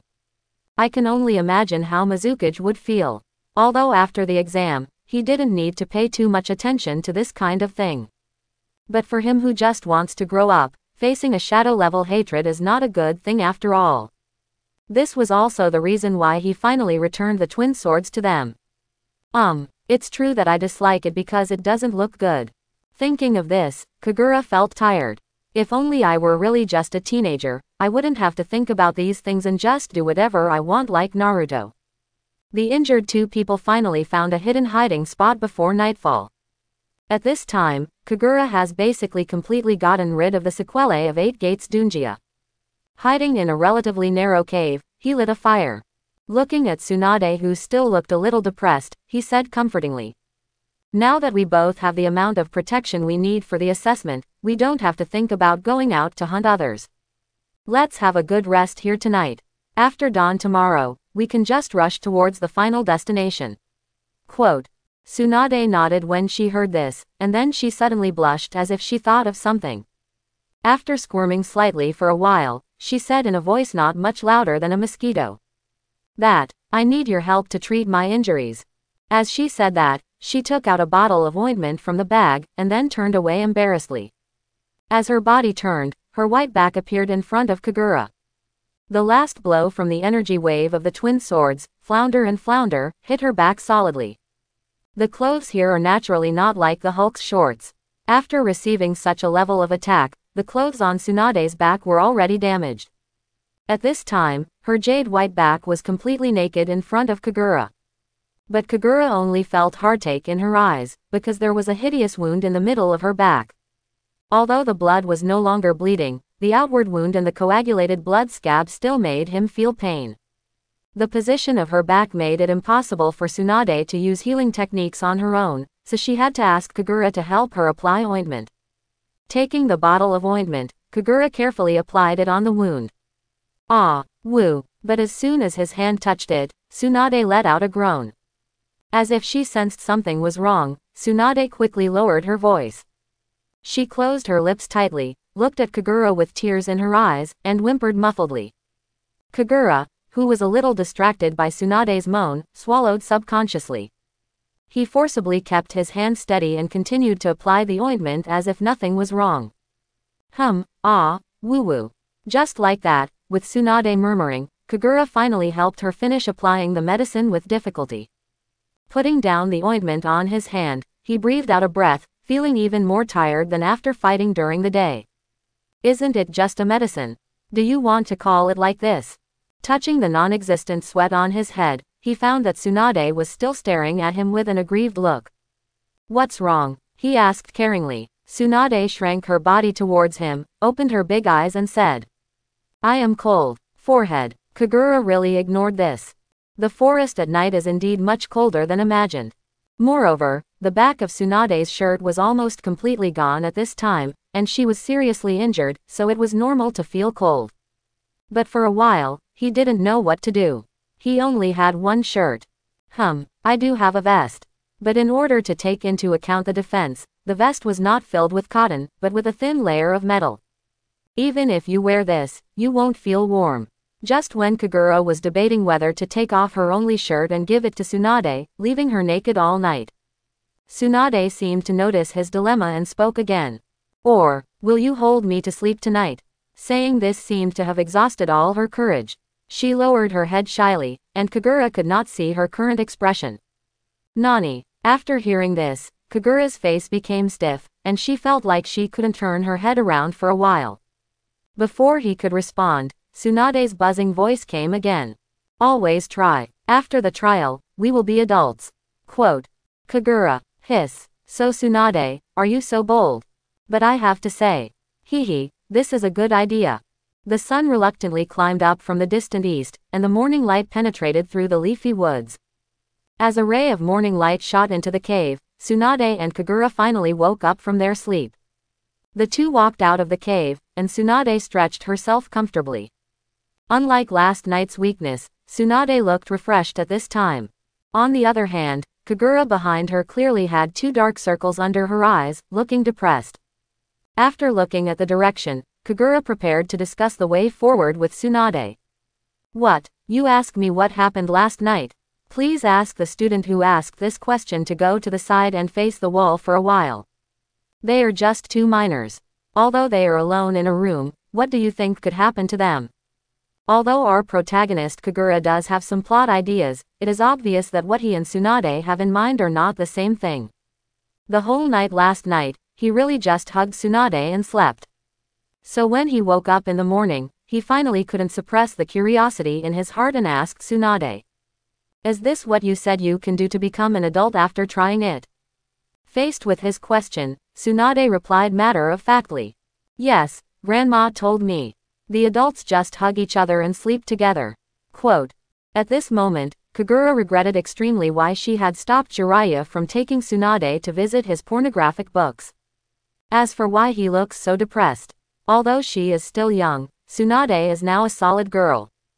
The soft yet uneven touch kept Kagura from falling asleep for the first half of the night. It was not until the middle of the night that he reluctantly fell asleep. Back to the main text, the two of them identified the direction, and then found a creek to briefly freshen up. During this period, Kagura thought for a while and gave her vest to Tsunade. After all, we can't let her run around in a halter top all the time. Speaking of which, I don't know if it's because she has the blood of the Senju clan, or because her physique is indeed different from ordinary people. After just one night, the hideous wound on her back had scabbed over and was obviously much smaller. Tsunade felt it and couldn't even feel the pain coming from her back. Because Kagura had already determined the direction of the endpoint by standing on a high place yesterday afternoon. So now after the two of them determined their location, they rushed directly towards the endpoint. Along the way, of course they met other people. Some people who consider themselves smart come directly to the path to the destination early in the morning, planning to ambush those who are on their way by setting traps. Of course, even Tsunade can easily see through this simple trap, let alone Kagura. However, even if the two of them avoided all the traps, the ambusher did not dare to show up from the beginning to the end. Logically speaking, it has already reached this point. Even if they know they are losing, the opponent should make a final attempt. After thinking for a while, Kagura also figured out the reason. It seems that the fact that he killed one of the 7 ninja swordsmen yesterday has reached some people's ears through some means. That's why when those people saw themselves in Tsunade, they were so afraid that they didn't even have the courage to take action. They even encountered a battle on the way, and the moment the two people in the battle saw them, they both retreated and ceased fighting in a tacit agreement. Seeing this situation, Kagura, who wanted to watch the excitement, couldn't help but shook her head.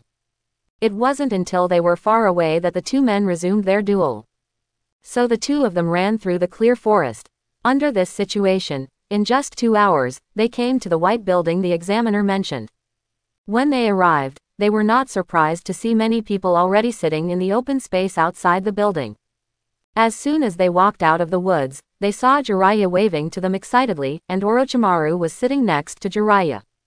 Kagura smiled at the two of them and led Tsunade slowly towards them. When they were reunited, before Jiraiya could speak, Orochimaru, who had always been silent, spoke first. He frowned at Tsunade, saw the obviously damaged clothes and asked, "Tsunade, are you injured?" After hearing Orochimaru's question, Jiraiya noticed something strange about Tsunade. He walked around Tsunade with his eyes wide open, and suddenly said angrily, "With your strength, no one here can hurt you like this. Were you ambushed, or were you being beaten?" Hearing the concern from her companions, Tsunade felt as if a warm current flowed through her heart. But she didn't speak in the end, and just shook her head at the two of them to show that she was fine. Seeing this, Jiraiya and Orochimaru looked at Kagura in confusion. Seeing Kagura shaking her head in the same way, the two of them stopped asking any more questions, closed their mouths and sat back on the ground. Kagura was very clear about Tsunade's psychology. She, who has always been proud, was beaten so badly. She would definitely not tell Orochimaru and Jiraiya about this kind of thing. But with her vengeful character, she will definitely find an opportunity to avenge herself. As for the 7 parties involved, oh, no, now they should be called the 6 people. At this time, they had already reached the end point, not far from them. However, when he saw Kagura and the two arriving, except for Muri Jinpachi, there was an obvious look of fear on his face. The rest of the people seemed to have not seen them and remained calm. Kagura and others were naturally not the latest group, and the closed door of the white building in front of them seemed to inform everyone. This door will not be opened until the last moment. Later, several more candidates came one after another. Kagura looked up and looked around. There were only 30 people including herself. He still remembered that when he first entered the forest, there were nearly 80 candidates in total. According to the rules, there should be close to 40 people with a 50% chance. However, considering that some of them were seriously injured after getting forehead protectors, or some people hunted for more forehead protectors in order to eliminate more competitors in advance, then this number of people is quite reasonable. The sun gradually climbed up and reached the highest point in the sky without everyone noticing. While Kagura was still counting the number of people, the closed door in front of her made a heartbreaking creaking sound. Everyone was attracted by the sound of the gate of opening and looked over there. As the door opened, 2 instructors walked out. One is the same bald examiner from Hidden Mist Village, and the other is a new face. This is a Jonin from Cloud Hidden Village. His forehead protector is tied around his neck, and he is also wearing a Jonin-style combat uniform. In huge contrast to the bald examiner next to him, this man has thick and beautiful long hair. And under the long, straight black hair, there is a face that is both beautiful and handsome. If you just looked at the face and hairstyle, Kagura almost thought she was a female examiner. The two walked out of the building side by side and looked up at the crowd. He raised his head and looked at Liang, and the same bald examiner said, "Time up. The time for this test is over. Bring yourselves and the extra forehead protection you obtained and give them to me." Quote. Hearing this, everyone present consciously formed a long queue in front of him. After collecting the forehead protectors handed in by everyone one by one, the examiner looked at the registration booklet in his hand and then announced, "Very good. Here I announce that the number of qualified people for this third round of Chunin exam is 30. Come in with me." Quote. After saying that, the two examiners turned around and walked inside the building. Everyone did not hesitate and followed them directly. After passing a corridor that was not too long, the scenery in front of everyone suddenly opened up. Looking at the scene in front of him, Kagura, who had already predicted it, sighed secretly. It is as expected. Everyone followed the two examiners through the narrow and dark corridor. The crowded space and dim light gradually made people walking feel a depressing atmosphere. Fortunately, this depression did not last long. After only a few minutes, everyone felt their eyes light up, and a huge space appeared in front of them. The first thing that catches the eye is the towering dome and countless spotlights shining with white light. The place where the spotlights shine is a huge arena. The only difference from the arena in everyone's mind is that this is a white circular arena. The radius of the arena is as long as 20 meters, and its huge space can be used by various types of ninjas to challenge. And around the circular arena, there are also circles of circular seats. Looking at the large number of seats, it was not difficult for Kagura to guess that this arena might have held many duels. Looking at the layout in front of her that looked like the ancient Roman Colosseum, Kagura showed an expression that was indeed the case. From the first level of Genjutsu, to the written test and the hunting game in the forest. Although many details deviated slightly from the plot in his memory, the general assessment content did not deviate too much. But if you think about it carefully, for ninjas, the test is nothing more than Genjutsu, intelligence acquisition, ninjutsu application, practical combat skills and team cooperation. Then the Chunin assessment methods of the past dynasties will naturally not change much. The two examiners ignored the surprise of many candidates and walked directly onto the stage in front of them. The long-haired examiner from Union Village stood half back with a smile on his face. The bald examiner from Kurigakure Village, which was still the main venue for this exam, spoke. This is the main venue for your fourth assessment. The rules of this battle are to conduct team battles in the form of small teams. Quote. As soon as the words, team competition, came out, there was an uproar. Hearing this, Kagura was also stunned. He had never thought that this was the fourth game, and that this type of assessment would actually appear. Hearing the noise from everyone in the audience, the bald examiner did not stop it immediately, but let the candidates present discuss it for a while before waving to signal silence. Looking at everyone who gradually became quiet, he spoke again and continued. First you have to form a team. There are 30 people here in total. Every 3 people form a team, making a total of 10 teams. Afterwards, they will fight in teams, 2 teams at a time, for a total of 5 times. There are no requirements to form a team, and there are no restrictions on nationality. In other words, candidates from Kurigakure, Kumogakure and Konoha village can be freely matched. After successfully forming a trio, come over to me to register. Quote. Having said this, he paused for a moment to let everyone digest the information before speaking again. Let me remind you first that team battles are still conducted in a 1v1 format. Anyone who voluntarily admits defeat on the field, loses combat consciousness or combat ability will be judged as a loser. The loser goes off the field, while the winner can stay on the field and continue to the next game. When all 3 members of a certain team lose, the entire team of 3 will be eliminated.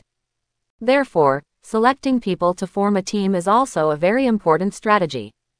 If you can choose extremely strong teammates, you can advance smoothly in a direct 1-on-3 matchup. Quote. When he said this, He glanced at Kagura in front of him intentionally or unintentionally. Following his gaze, everyone present couldn't help but look towards Kagura. Facing everyone's gaze, Kagura shrugged her shoulders without changing her expression, her face still remaining calm. However, in fact, he was constantly complaining about the bald examiner in his heart. Just say it, what do you want me to do? I have to remind everyone to be careful about me or fawn over me, right? Am I such a pushy person? Don't you understand that if you become famous early, you will die soon? Just be patient and grow slowly is the way to go. Just as he was vomiting in his heart, the bald examiner looked at the clock above the entrance to the arena and said, "The team formation time is 15 minutes.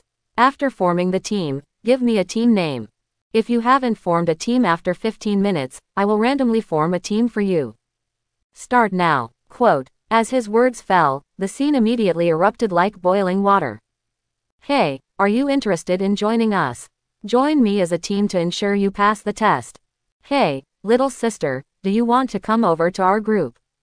Brother promises that we can fight 3 against 2, so you can just lie down. But after it's over, are you interested in going shopping together? Go away. You attacked me just now in the forest outside. Do you think I didn't see your face clearly? Oh, I have never seen such a shameless person." Facing a group of people who were looking for a team, Kagura looked calm and unhurried. He smiled and looked at the 3 Tsunade people behind him and said, "Haha, isn't this God helping me? They didn't expect that our entire team broke into this exam. Compared to others, we don't need to form a team at all. As long as there are 4 of us, At the end, he thought of something and hummed in confusion. After thinking for a moment, he suddenly said, turned to the examiner on the stage and asked, "Did you just say a threesome?" Faced with this nonsense, the examiner looked at him like an idiot Kaido. "Aren't you in Konoha a team of 3? Isn't it common sense to have a group of 3 people? Go ahead, why did you forget this?" Since she has been teaming up with Tsunade and others, Kagura has forgotten that normal teams are composed of 3 people. Class 7 is the only special one just because he joined the class. Looking back at Tsunade, who looked helpless, and Jiraiya, who was holding back a smile, Kagura couldn't help but roll her eyes. Fortunately, there was a more reliable Orochimaru at this time, who asked the most critical question. "So, which one should we give up?" Hearing this question, the 4 of them looked at each other, not knowing how to answer for a while. But problems always have to be solved. After a period of thinking and discussion, they came up with the best solution. That would be to give up on Kagura. In fact, this proposal was first proposed by Kagura herself. The reason is very simple. This is the best way for them all to pass the exam. With the strength of Tsunade and the other 3, even if they faced 7 or 6 people with ninja sword holders, they would have a high chance of passing. As for Kagura, I have to say that the bald examiner was right. Even if he was the only one, it would not be difficult to directly wear 3. Of course, there is also the worst possibility, that is, the 3 Tsunades will face off against Kagura's team. But the chance of this is very small, and even if this happens, Kagura won't care. Whether they were defeated by themselves or said that they quit on their own initiative, the 4 of them would not have any objections. Because they don't care much about the name Chunin, otherwise they wouldn't have missed the Chunin exam for 2 consecutive years. But Kagura also made up his mind, if he really encountered this situation. Although I may feel sorry for my teammates, I will choose to give up directly. After all, for me, I don't have to become a Chunin this year. And if Tsunade and the other 3 upgrade, they will have no worries next year when they are alone. Then for him, becoming a Chunin would be just a matter of easy reach. Watching Tsunade and the other 3 people come on stage to register and report to the examiner, even though it was their own initiative. But Kagura, who was standing in the audience, still felt a bit sour and disappointed. At this moment, a voice came from behind him. "Hey, are you interested in teaming up with me?" Hearing this, Kagura immediately turned his head and looked back. But when he saw the speaker, he was a little surprised. Because the person he invited was somewhat unexpected. "Are you interested in forming a team together?" Hearing the invitation, Kagura turned her head and looked back. But the person inviting him in front of him made him a little surprised. Because he knew this person, and he was one of the few people who could attract his attention among the many candidates in the early stage. This person is Tudai from Union Village. When he first came to the examination room, apart from the 7 people, he was the only one who could bring him a sense of threat. Not to mention the way he looked like the boss of many genin in Union Village at that time. Anyone who is not stupid can know that this person is not simple in strength. This is what surprised Kagura. Logically speaking, this guy should have no shortage of people to team up with. Seeing Kagura's doubtful eyes, Toshiro instantly understood the other person's doubts. I saw a hint of sincerity in his only exposed eyes, and he said with a sincere face. Well, I really don't lack people who can form a team. But I want to choose a team candidate with a higher probability of advancing. At the beginning, I saw you and the 3 people discussing together, so it was not convenient to come and disturb you. But since the 3 of them have already registered, I don't have any scruples about inviting you again. Quote. Hearing this, Kagura was slightly startled. He could feel that what this man said was true, and logically speaking, there was nothing wrong with what he said. It's just that he didn't expect this man to speak so frankly. Seeing that Kagura remained silent, Toshiro's expression did not change at all, but continued to take the initiative. Maybe I speak more directly, but this is my habit and I can't change it. So, what is your answer? As he spoke, he stretched out his right hand towards Kagura. Looking at Toshiro with clear eyes in front of him, Kagura thought for a moment and suddenly smiled. He also stretched out his right hand and shook it. While shaking hands, he responded, "You are very interesting. I don't hate people like you." The scene of the 2 holding hands clasped was naturally visible to everyone else, making everyone tremble in their hearts. Well, this is a strong team they absolutely don't want to encounter. The team-up of Kagura and Toshiro was naturally noticed by the 2 examiners on the stage. The long-haired examiner who had been standing behind finally couldn't help but walked over to the bald examiner. While looking at the candidates below, he asked his doubts in confusion. I really don't understand why you set such a rule this time. Oh, any questions? Hearing his question, the bald examiner turned to look at Kaido. Looking at the candidates who had formed a team and stood aside, the long-haired examiner continued. I can understand that this kind of 1v1 duel can better reveal their strength and character. But don't you think it's a problem that the winner can stay on the court? He turned his head and looked at the bald examiner's face before continuing. In this way, those who are too strong can directly fight against 3. For example, that Kagura. You and I both know very well that even if we are one-on-one with him, we dare not say that we can defeat him with certainty. This kind of existence is simply not on the same level as other candidates. Quote. The bald examiner still had no reaction when he heard this and said calmly. I know, what next? The long-haired examiner was slightly startled and said a little hastily. Then wouldn't it be very likely that the people in his group would go directly to the next round? This is simply unfair to other candidates. Some people simply make choices and are far better than those who work hard. Quote. At this time, a change finally appeared on the face of the bald examiner. He looked at the other party with some disdain and said in a slightly contemptuous tone. Are all the Jonin in Kumogakure village the same as you?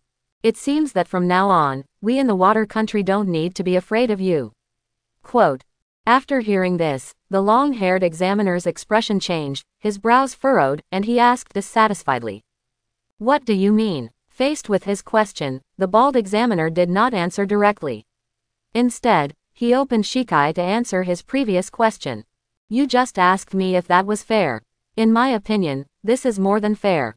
As I said, there are no restrictions on forming a team. This also means that everyone has the opportunity to team up with someone like Kagura. You asked me again whether choice is more important or effort is more important. As a person, I would answer you that both are important. But as a ninja, I will tell you that choice is more important. Quote. Having said this, he paused slightly and then continued. On the battlefield, those who make the right choices are most likely to survive. And only those who survive can continue to work hard. This exam not only tests their strength, but also tests their ability to choose. You can put aside your pride and choose a strong person and vassal him to enter the next round. You can also keep your original intention and stick to your own path. But since you have chosen to be the enemy of the strong, don't complain, but do your best to overcome that hurdle. This is the way for ninjas to go.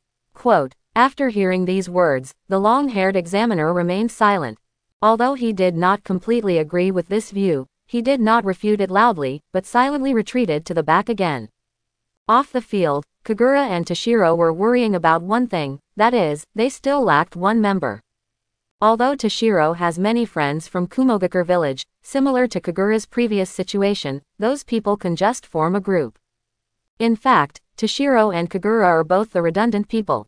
As for Kagura, although there were many people from Konoha present, he was not familiar with these people. In fact, except for his friends in Class 7, he doesn't even know anyone in the Uchiha family. So the two of them were looking at each other face to face, but they didn't know how to get the last person together. Fortunately, at this moment, a soft voice came from behind them. Do you still need to recruit team members? Can I join you? After hearing this, the two people turned their heads and looked at each other. The speaker was a short and thin girl. She wore a Konoha forehead protector on her head, and her short hair was neatly combed into two buns and tied back. Her face is delicate but not very beautiful, and she wears thick black-rimmed glasses. She was wearing a blue short-sleeved tights, but what caught Kagura's attention the most was the logo on the back of the clothes.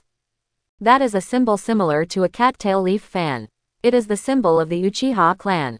The moment he saw the sign, Kagura's brows jumped, and he asked hesitantly, "Who are you?" Of course the girl in front of her knew that this was the elder brother in the family.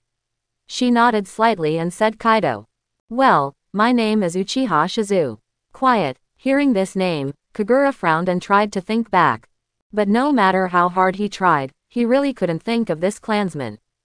"Hey, it seems like I have to take some time to get to know the people in the family when I go back. At least you have to remember the names of those tribesmen." He thought silently in his heart, but there was a look of understanding on his face. He turned to look at Toshiro and asked for his opinion with his eyes. The corners of Toshiro's mouth moved, but in the end he didn't say anything. He frowned and thought for a moment, and finally chose to nod in agreement. Seeing that he had no objection, Kagura said to the tribesmen in front of him, "Well, no problem, then the three of us will form a team. Don't worry, you probably don't need to play." Quote, facing Kagura's words, the Uchiha nodded timidly. That fragile look makes people feel an inexplicable desire for protection. At this time, Kagura, who had successfully formed a team, stopped talking and turned around and walked towards the stage, intending to register with the examiner. However, Kagura turned around and didn't see it. Toshiro behind him looked at Uchiha Shizu with a hint of deep fear. 15 minutes flew by. The actual situation is that only 10 minutes have passed and everyone has already formed a team.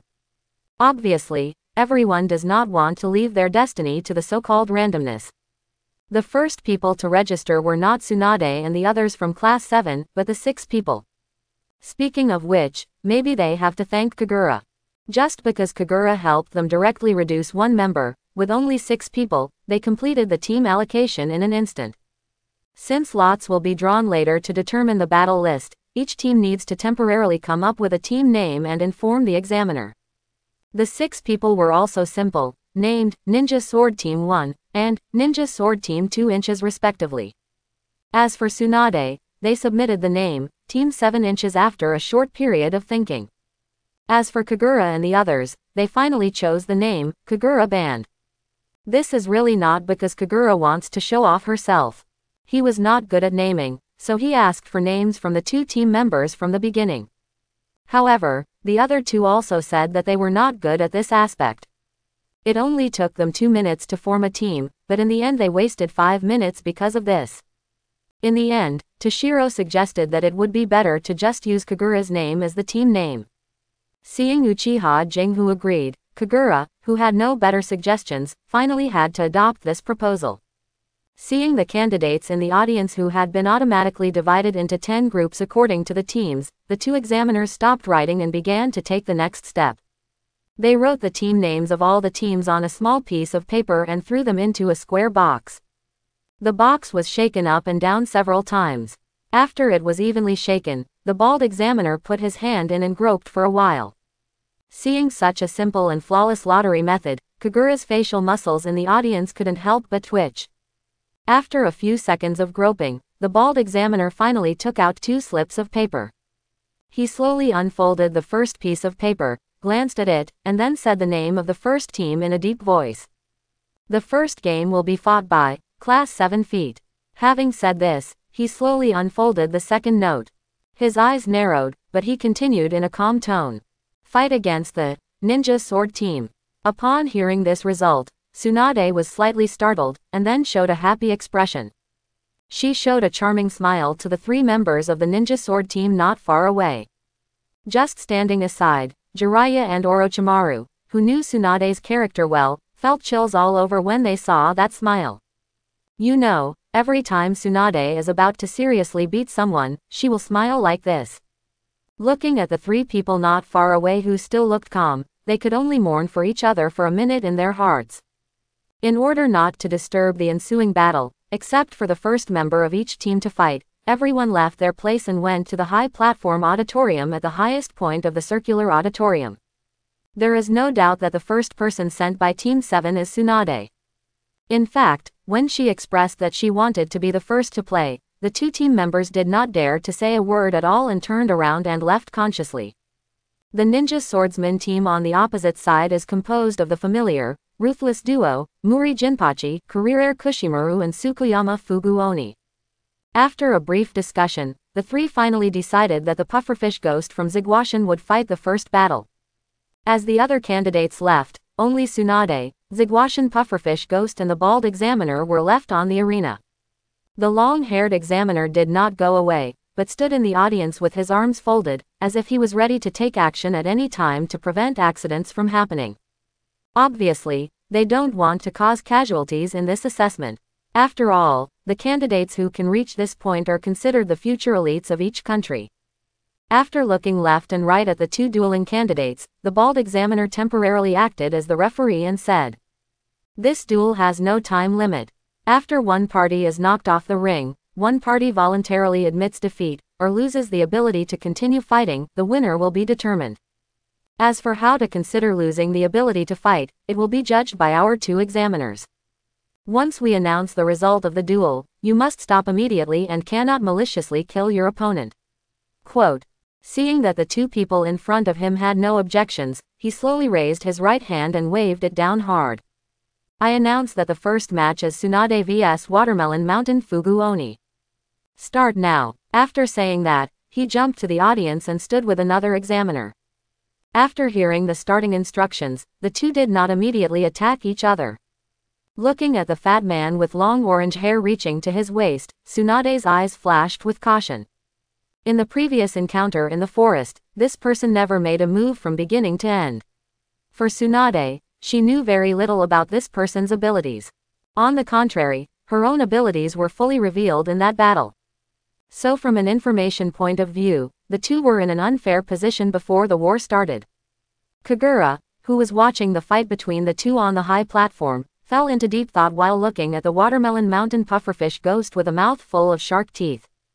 Kagura naturally knew about this person's ability. In fact, this guy is more like Danzo of Kurigakure Village and Anbu who controls Kurigakure Village in the future. If you have to choose a leader among the 7 ninja swordsmen, this guy is undoubtedly the most suitable person. As the first master of the great sword Samahata, he has many similarities in appearance to the later Inakusaki Kisame. Although the plot didn't make it clear, he felt that there was a high chance that the 2 of them might be of the same race. Therefore, there is a high probability that the Watermelon Mountain Puffer Ghost will be able to merge with Samakari and himself to become a fish man when he becomes an adult. However, he is still young and may not be able to master the big sword Samakar to that extent.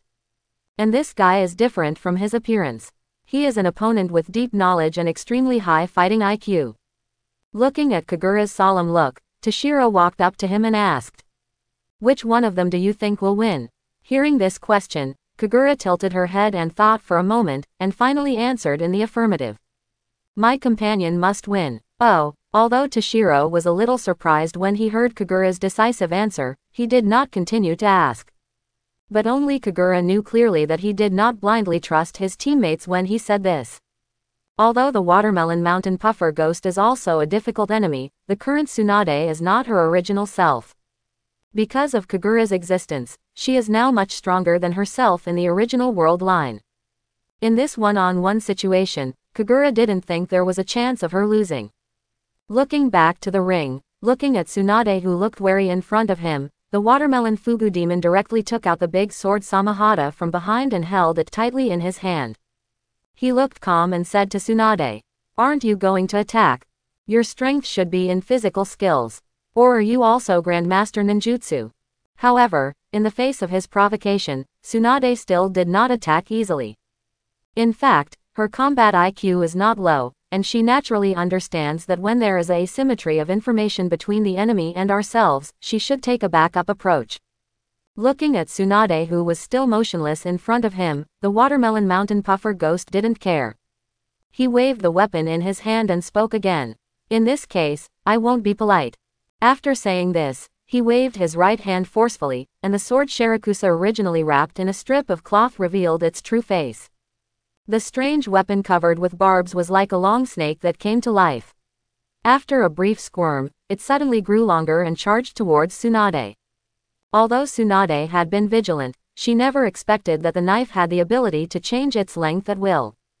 Facing this unexpected blow, she could only dodge sideways in panic. But even though her reaction speed was not too slow, she was still rubbed by the big knife on her arm. The barbed knife left an obvious scar on her arm. The watermelon mountain pufferfish ghost still stood where he was, with his right hand retracted towards himself, and the long snake-like sword, shark muscle, returned to him like a well-behaved puppy. A burst of blue light flashed from Samahata's body and flowed into his body along the handle. Feeling the vigorous chakra, Zigwashan pufferfish ghost licked his lips with satisfaction. He looked at Tsunade who was covering her arm and said with a ferocious smile, "You taste very good. You taste very good." As soon as these words came out, the whole place fell into silence. After hearing these words, Jiraiya, who was in the audience on the high platform, pressed his forehead helplessly with his hand, as if recalling some unbearable past event. Even Orochimaru, who always showed no emotion or anger, couldn't help but twitch the corners of his mouth. "I have seen people seeking death, but I have never seen anyone so eager to seek death." As expected, Tsunade was slightly startled when she heard these words, and then an uncontrollable anger rose on her face. Although through her own feelings, she already understood that the big sword, Samahata, had the ability to steal chakra from others. The words of the watermelon mountain puffer ghost actually refer to her chakra. But as a girl, when she heard such words, it was like being harassed by a stinky and obscene pervert. Tsunade felt that all the hairs on her body stood up. After a brief period of confusion, there was an uncontrollable anger. Driven by this anger, she clenched her fists tightly, and traces of electric snakes swam around her body. The watermelon mountain pufferfish ghost, who still didn't know what happened, put the big knife on his shoulder and moved his lips slightly, about to say something else. At this time, Tsunade in front of him suddenly turned into a shadow, and there was a spider web-like crack on the ground where she was standing. Tsunade's figure came to him faster than the whistling sound in the air. At this time, she had jumped into the air, clenched her right hand into a fist and pulled it behind her. She waved a seemingly small but actually powerful fist towards him. Seeing the fist that suddenly flashed in front of him, the watermelon mountain puffer ghost, who already knew Tsunade's strength, did not dare to underestimate it in the slightest. He quickly raised the Samahata on his hand to block it in front of him. Dang! A sound like a metal collision resounded throughout the audience, and the watermelon mountain pufferfish ghost felt a huge force coming from the same shark muscle in his hand. Only then did he understand what Loquat Juzo felt yesterday. His fat body was affected by the huge force and flew backwards uncontrollably. In order to avoid flying out of the ring, Zigwashan pufferfish, who was feeling unhappy, suddenly thrust the big knife in his hand into the ground when he was flying in midair. The same shark's muscle penetrated hard into the ground. Fortunately, the barbs all over the body provided good friction. However, even so, he was pushed for more than 10 meters before he stopped. A straight pit of more than 10 meters appeared on the ground in front of him. But before he could stand still, a sound broke through the air, and the petite figure appeared on his side again. Tsunade still threw out a simple straight punch, but in the face of this simple blow, the Watermelon Mountain Puffer Demon could only helplessly raise his weapon to block. In the ring, Tsunade seemed to transform into a violent berserker, constantly attacking the Watermelon Mountain Puffer Ghost. Her body turned into black shadows, and she could only be seen clearly at the moment when she launched an attack on the enemy. But the huge Watermelon Mountain Pufferfish Ghost seemed helpless and could only passively raise the weapon in his hand to resist. Seeing this kind of fighting situation, everyone in the stands looked surprised. Hiss, this girl is so strong. No, is this the strength of the legendary 7 ninja swordsman? Why do you just keep getting beaten passively? I wonder if your information is lagging behind a bit. There is no longer a crowd of 7, only a crowd of 6. Right, that's it. Come on Tsunade, hit it hard. The last shout came from Jiraiya's mouth. Looking at the fat man below who was being beaten continuously, he seemed to remember something, waved his hands and roared, his face flushed with excitement. Kagura on the side looked calm, as if this situation had been expected by him. Just looking at the battle situation in front of him, the Uchiha who was originally behind him quietly leaned behind him. She covered her mouth with both hands, looking surprised, and said, Tsunade's sister is so amazing. As expected of a descendant of the Senju family. However, when she approached, Toshiro, who was also on one side, immediately took a few steps back to the other side, keeping his distance from her, as if he was deeply afraid of her. This scene naturally did not escape Kagura's attention. He frowned and looked at the two of them with slight doubts. His lips moved slightly, but in the end no sound came out. Just because of this episode, he became slightly wary of that tribesman, and turned slightly sideways to keep a distance from her. As for Uchiha Shizuo, he continued to watch the battle below as if he hadn't noticed anything. Facing Tsunade's continuous attacks, the Watermelon Mountain Puffer Ghost felt depressed. Even if this woman is faster than me, she is still so strong. He simply didn't dare to use his body to receive the opponent's punch. Otherwise, as long as he is given a chance to breathe, he can reverse this situation. But Tsunade's uninterrupted attacks prevented him from finding any chance, and gradually, he discovered a new crisis. Unconsciously, under Tsunade's attack, he began to slowly move away from the center of the ring and had reached the edge. If he doesn't think of a way, he will be knocked out of the ring by Tsunade next time and will be declared defeated. Also aware of this was Tsunade, who was in midair. Looking at the fat figure standing at the edge of the ring, she clenched her fists tighter. The next blow will determine the outcome. A trace of confidence that she would win flashed in her eyes, and all the chakra in her body was concentrated on her right hand, already using all her strength. However, just when she was about to rush towards the opponent, she saw an unexpected scene. I saw the Watermelon Mountain Pufferfish Ghost inserting his weapon by his side and making a simple seal in his hand. The bright orange hair behind him suddenly grew longer. The long hair tightly wrapped his whole body, and then the hairs hardened, wrapping him into a hedgehog. Seeing this scene, Jiraiya on the stage was also stunned. Isn't this the same as his ninjutsu? Tsunade, who was also familiar with this ninja technique, was also stunned, but then a smile appeared on her face. She didn't change the direction of her forward movement, and just rushed towards the orange ball of hair. As she expected, the hairs, which were as hard as long needles, were suddenly shot towards her like spikes. Being well prepared, she dodged several times and dodged most of the attacks. Even if there were a few strands of hair, they just brushed past her and scratched her clothes. These dodges did not affect her forward speed. The next second, she was in front of the orange hair. Looking at the hard long thorns covered on it, Tsunade punched straight without fear. The small fist hit the hard shell hard with the sound of breaking through the air. Those spikes instantly pierced Tsunade's fist, but they could not stop the progress of the fist. With a burst of shattering sound, she directly smashed a big hole in the round shell. In the surprised eyes of the Watermelon Mountain Puffer Ghost, a straight fist stained with blood suddenly appeared in front of him. Before he could react, the straight punch hit his fat face hard, and his body turned into a black shadow and flew backwards like a cannonball. Boom! The body of the Watermelon Mountain Pufferfish Ghost directly crossed the distance between the ring and the auditorium, and was smashed into the auditorium halfway up the mountain.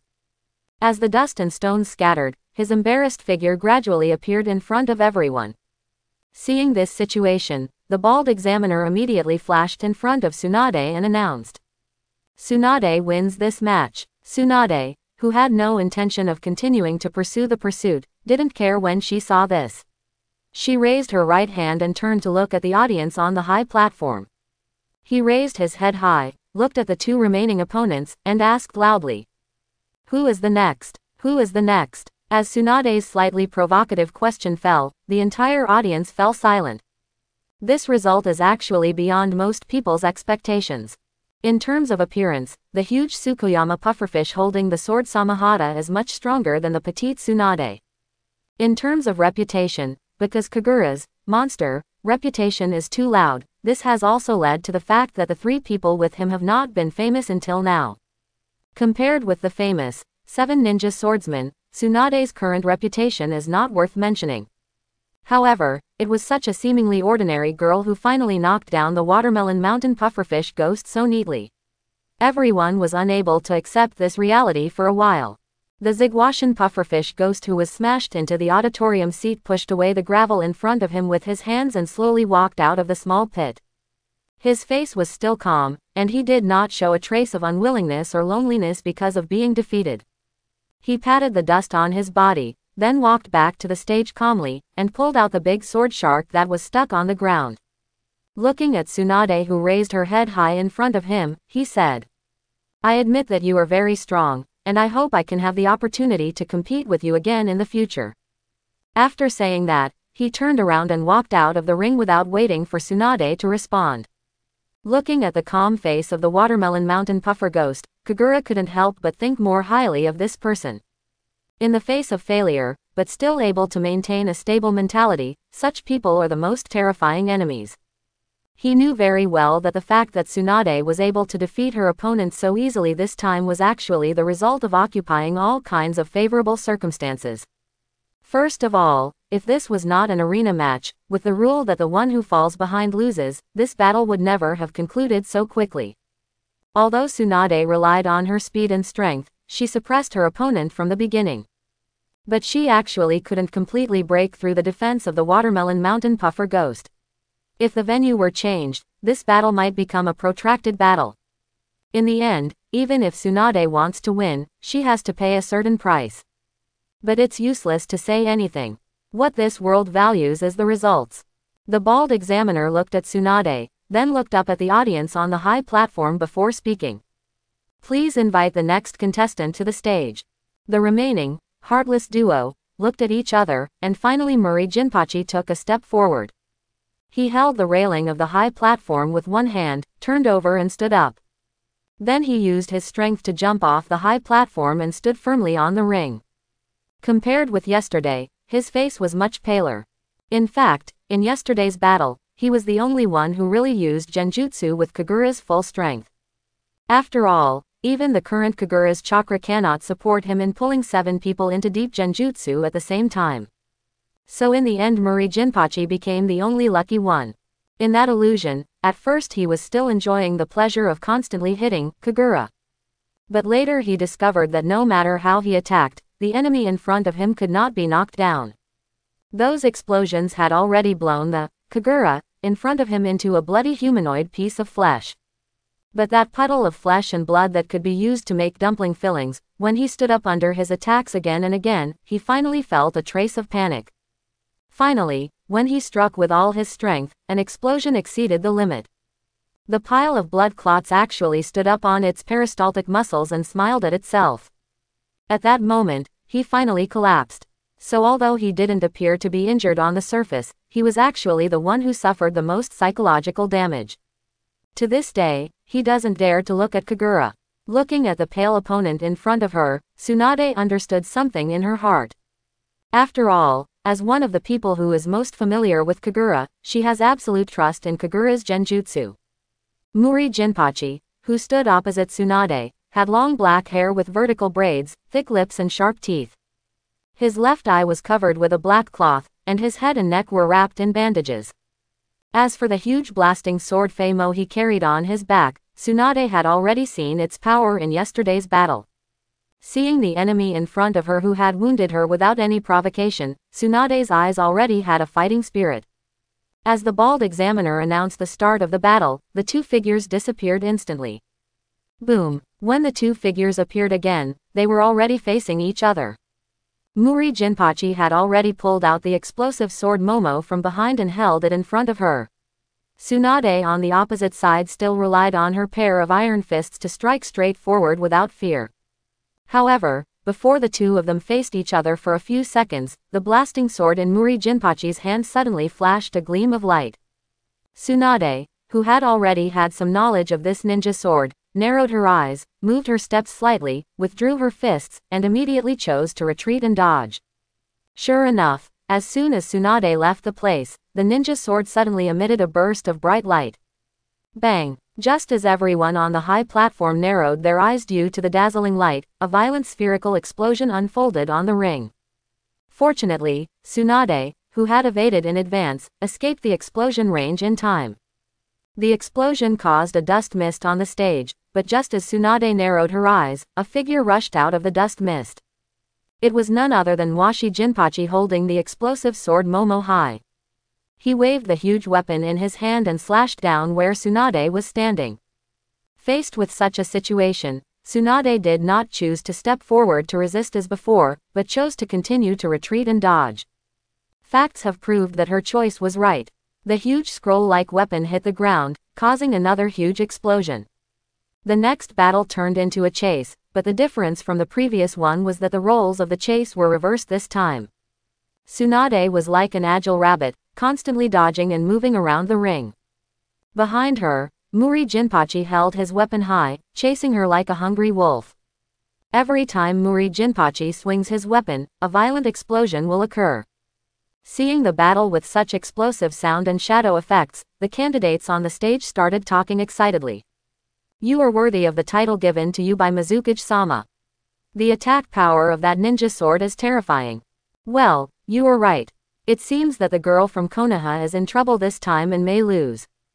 Hehe, you were so loud before, so you must have encountered a tough situation this time.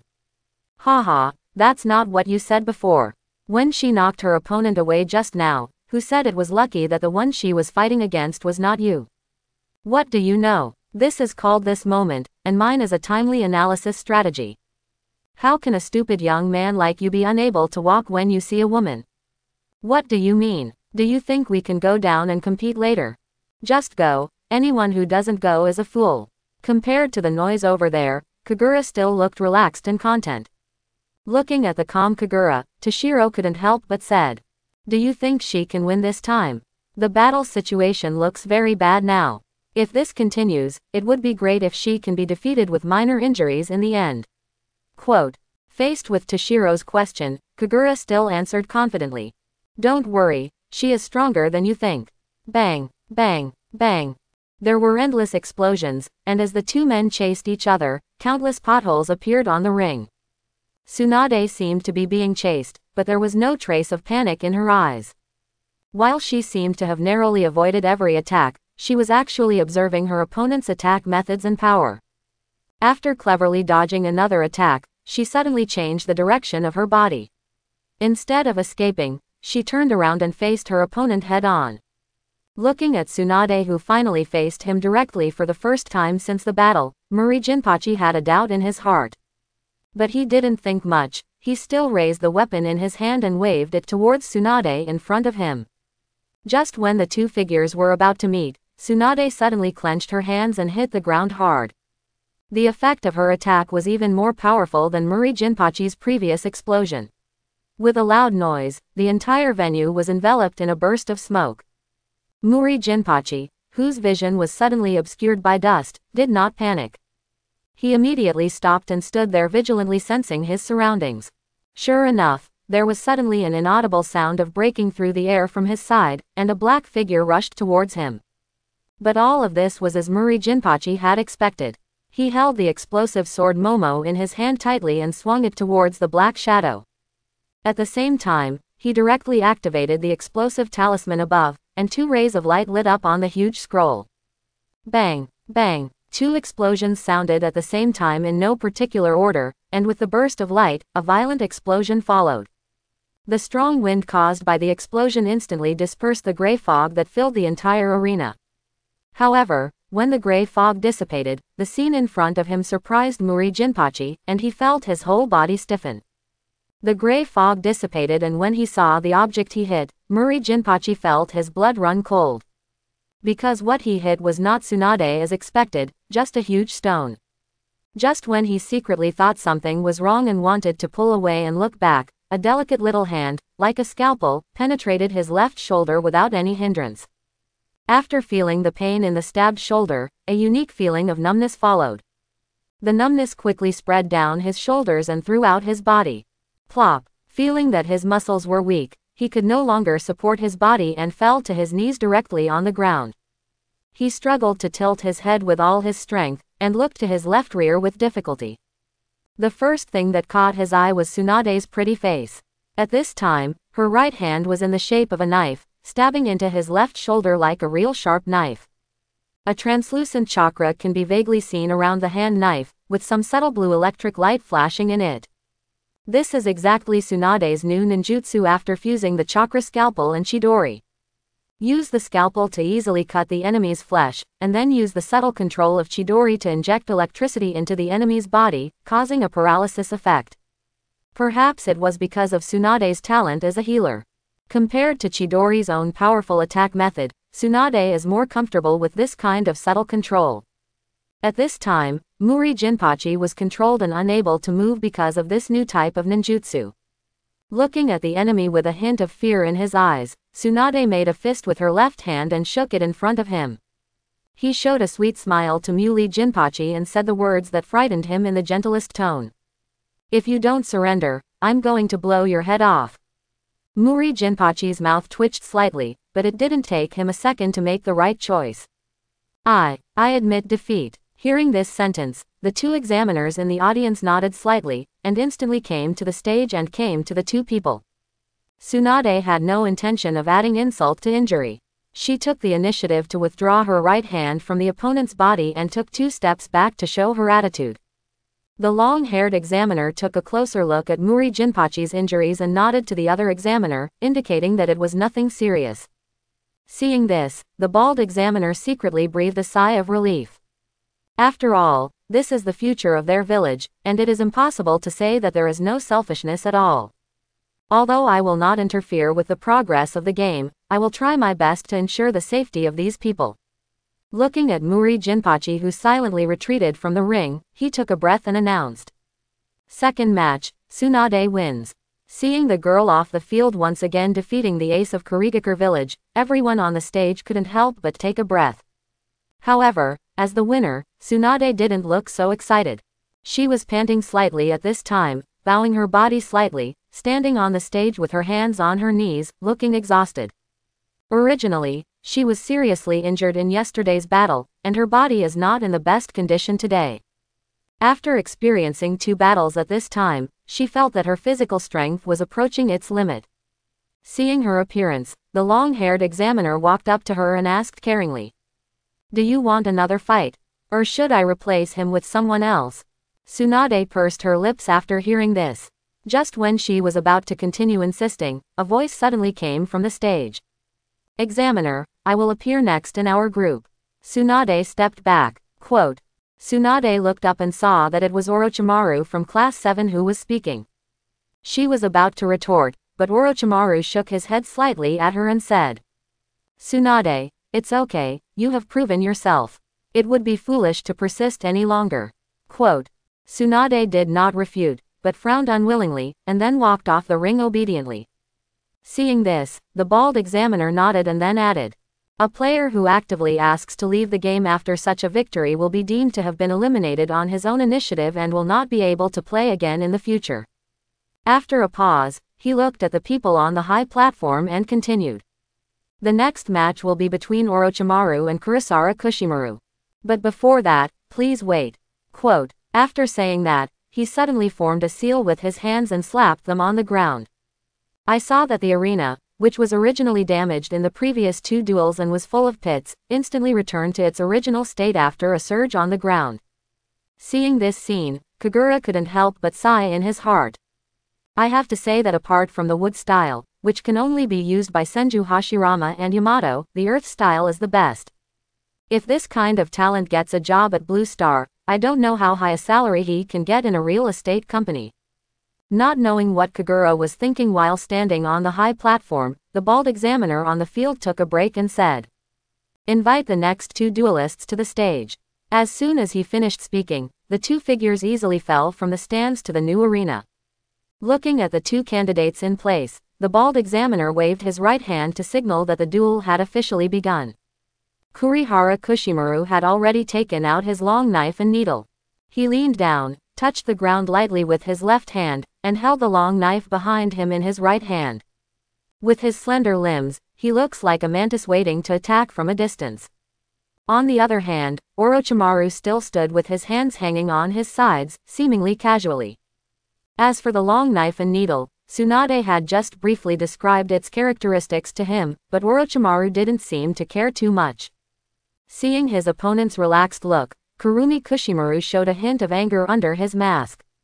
Chirp! As a faint sound of breaking wind sounded, his body turned into a shadow, and he quickly ran towards Orochimaru.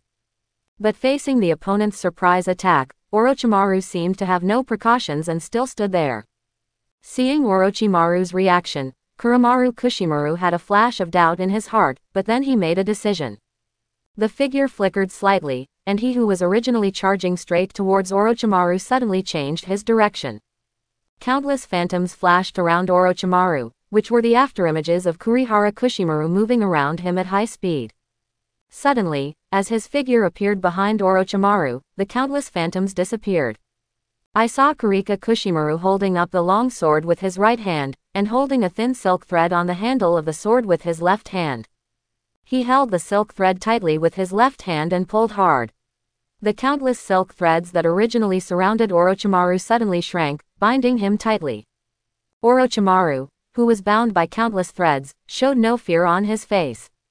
He stretched out his head to look at the threads on his body and said thoughtfully, "Is this the specialty of your ninja sword? Well, with your agility and physical skills and the special shape of that sword, I probably understand your attack style." Quote, seeing his opponent who was controlled by him but still didn't care, Kurikaru Kushimaru couldn't help but feel a little angry. "Humph, you pretentious guy." As he spoke, he exerted force and began to tighten the threads. Although the threads attached to the long knife and sewing needle seemed small, in fact, he had done experiments and found that even hard stones could be easily cut.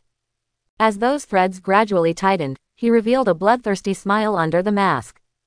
Watching the enemy being cut into pieces by those threads and blood flying everywhere was one of his favorite scenes. But as he slowly exerted force in his hand, he suddenly felt his hand loosen. He saw the Orochimaru in front of him suddenly split into countless small snakes.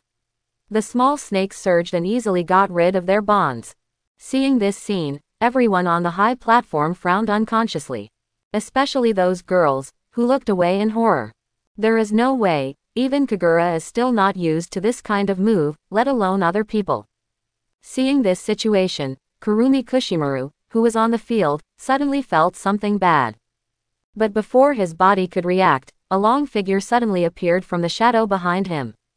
Orochimaru's body wrapped around him in an extremely twisted posture. His neck was directly stretched to half a meter in length, allowing his head to move from behind the enemy to the front, staring directly at Kurikaru Kushimaru's masked face.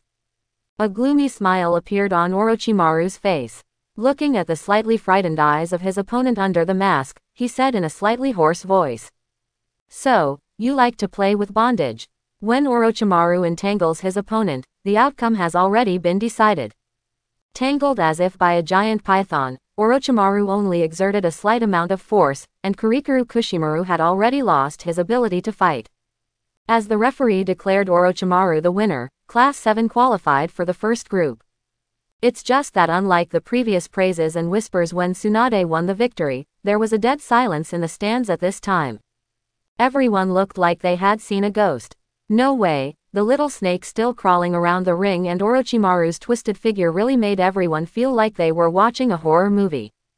Especially the stooped back of Kushimaru Kurihara after his defeat. Even through a layer of mask, everyone seemed to be able to see the desperate expression on his face. After all, no matter who is surrounded by the enemy's body like this, he still looks at the enemy stretching his neck and asks face to face, "Do you like bondage?" It is estimated that they will not be in a good mood. Compared with physical injuries, this kind of psychological shadow will probably take more time to recover. As Orochimaru slowly walked back to the stands, everyone along the road subconsciously made way for him. It is estimated that after this scene, Orochimaru's name will be spread in the villages of the other two countries. Well, it's just that the reputation may not be very good. In the stands, only Kagura, Jiraiya and others greeted him without any care. Jiraiya held his head behind his hands, curled his lips and said dissatisfied, "Tisk, you are so smart, why didn't I think of asking for help just now? This time I was promoted without playing a single game, which made me feel like I was holding my back." Quote. Faced with Jiraiya's complaints, Orochimaru didn't say anything, just stood there and looked at him with a smile. Looking at the polite young man in front of him, Toshiro, who was beside Kagura, couldn't connect him with the pervert in the ring before. No matter how much Jiraiya complained, the result of their promotion would not change in any way. The on-site draw continues. As the square box appeared again, the two teams drawn by the examiner this time were the second Ninja Sword Team and the Konoha Fighting Team. Needless to say, the second Ninja Sword Team, the Konoha Struggle Team, can know the origins of its members just by hearing their names. Although the bald examiner said there were no restrictions on team formation. But in fact, the candidates present still form teams according to the affiliation of each country as the first factor in team formation. In fact, among the 10 teams present, except for Kagura's team, the members of the other 9 teams are all from the same country. And this showdown is between the 3 ninja swordsmen from Kurigakure village and the genin from Konoha. As for the process of this duel, it can only be described as one-sided. I don't know if it's because I was beaten by Tsunade and Kagura and I need to vent my temper. Or maybe the continuous failures gave these people who were hailed as geniuses in the village a sense of urgency. Loquat Juzang, who was the first to appear, directly showed everyone the drama of one wearing 3 at a time. Although in Kagura's eyes, this person's strength seems to be relatively ordinary. But if compared among genin, Loquat Juzo is among the top people in both taijutsu and ninjutsu. Compared with the other 6 ninja swords, the ability of the broken sword and the beheading sword can be said to be the most common one. In addition to being sharp and self-repairing, this knife does not bring much enhancement to its owner's strength. But because of this, Juzang Loquat, who holds the broken sword and the beheading sword, actually has the best strength among the 7. It was this duel that made everyone else feel the difference between the 7 genin who possess the ninja sword and the ordinary genin. At the same time, they also realized the strength of Tsunade and Orochimaru, who had been able to defeat these ninja swordsmen before. These people are not on the same level as these genins. After Loquat Juzang contributed a wonderful duel for everyone, the next 2 group duels seemed a bit ordinary. Perhaps it was a coincidence that the next 2 group duels were between the group from Kurigakure village and the group from Union village. In the first group showdown, due to their similar strengths, they had to fight for 5 games before deciding the winner. 3 members of both teams came off the field to participate in the battle. All members left without regrets after exhausting everything they had. Although these 5 battles were not outstanding in terms of strength, Kagura and others still watched with gusto. After all, compared to a pure duel of strength, this kind of spirit of doing everything in order to win can resonate more with people. In the end, the team from Union Village was superior and won the final victory. After hearing the announcement of victory, the 3 people who had obviously formed a temporary team hugged each other tightly and cried bitterly on the stage. The people in the stands watching that scene couldn't help but applaud them. The next group showdown is still between Kurigakure and Union Village. But this time, the accident finally happened. In the second individual battle, the candidate from Union Village failed to escape the enemy's attack in time and was cut off by a short sword. Fortunately, the examiner came to the stage in time and the man's life was not in danger. However, the broken arms on the ground also destined that candidate's ninja career to end here. Regarding this result, Toshiro, who was also from Union Village, stood next to Kagura. Although his face was angry, he did not make any unnecessary moves in the end. After all, He knew very well that the existence of those examiners only ensured that the candidates would not lose their lives in the arena. As for the battle between genin, due to the weak abilities of both sides, it is more likely to be unable to withdraw their strength. For that kind of attack, even if the examiners expected it, they could not stop it on stage. After all, if you rush onto the stage to interfere in the game just to avoid injury, then the significance of this exam will no longer exist. But he knew it in his heart, but seeing his companion injured like that still made his mood fluctuate a little. At least Kagura on the side could clearly see that the veins on his hand holding the railing of the stand were prominent, and Kagura was even a little worried whether the small railing would be broken by him. This accident also ignited the emotions of both sides. In the next few battles, it can be clearly seen that the movements of both sides have become larger, and the number of injuries has also increased significantly. But fortunately, something like a broken arm did not happen. This time the two sides also fought fiercely for 5 games before deciding the winner. In the end, Kurigakure was stronger and won the final victory. Seeing this result, the bald examiner in the audience who also came from Kurigakure village couldn't help but smile. Although he strictly abides by the referee's duties here, he definitely still hopes that people in his village can have more qualifications. Especially after the 7 people who were given high hopes by the village failed one after another, this unexpected group should also give Mizukage-sama some comfort. The previous 8 groups of battles are over, and naturally there is no need to draw lots for the remaining 2 groups of duels. Or maybe it was fate. The opponent Kagura and his team faced was a group all from Konoha. Without consulting the 2 temporary players around him, Kagura turned over and jumped onto the ring. He looked up at the 3 people who were also from Konoha and said, "I'm the first to appear here. For the sake of fairness, do you want to consider joining the 3 together? I hope everyone will support it and subscribe more."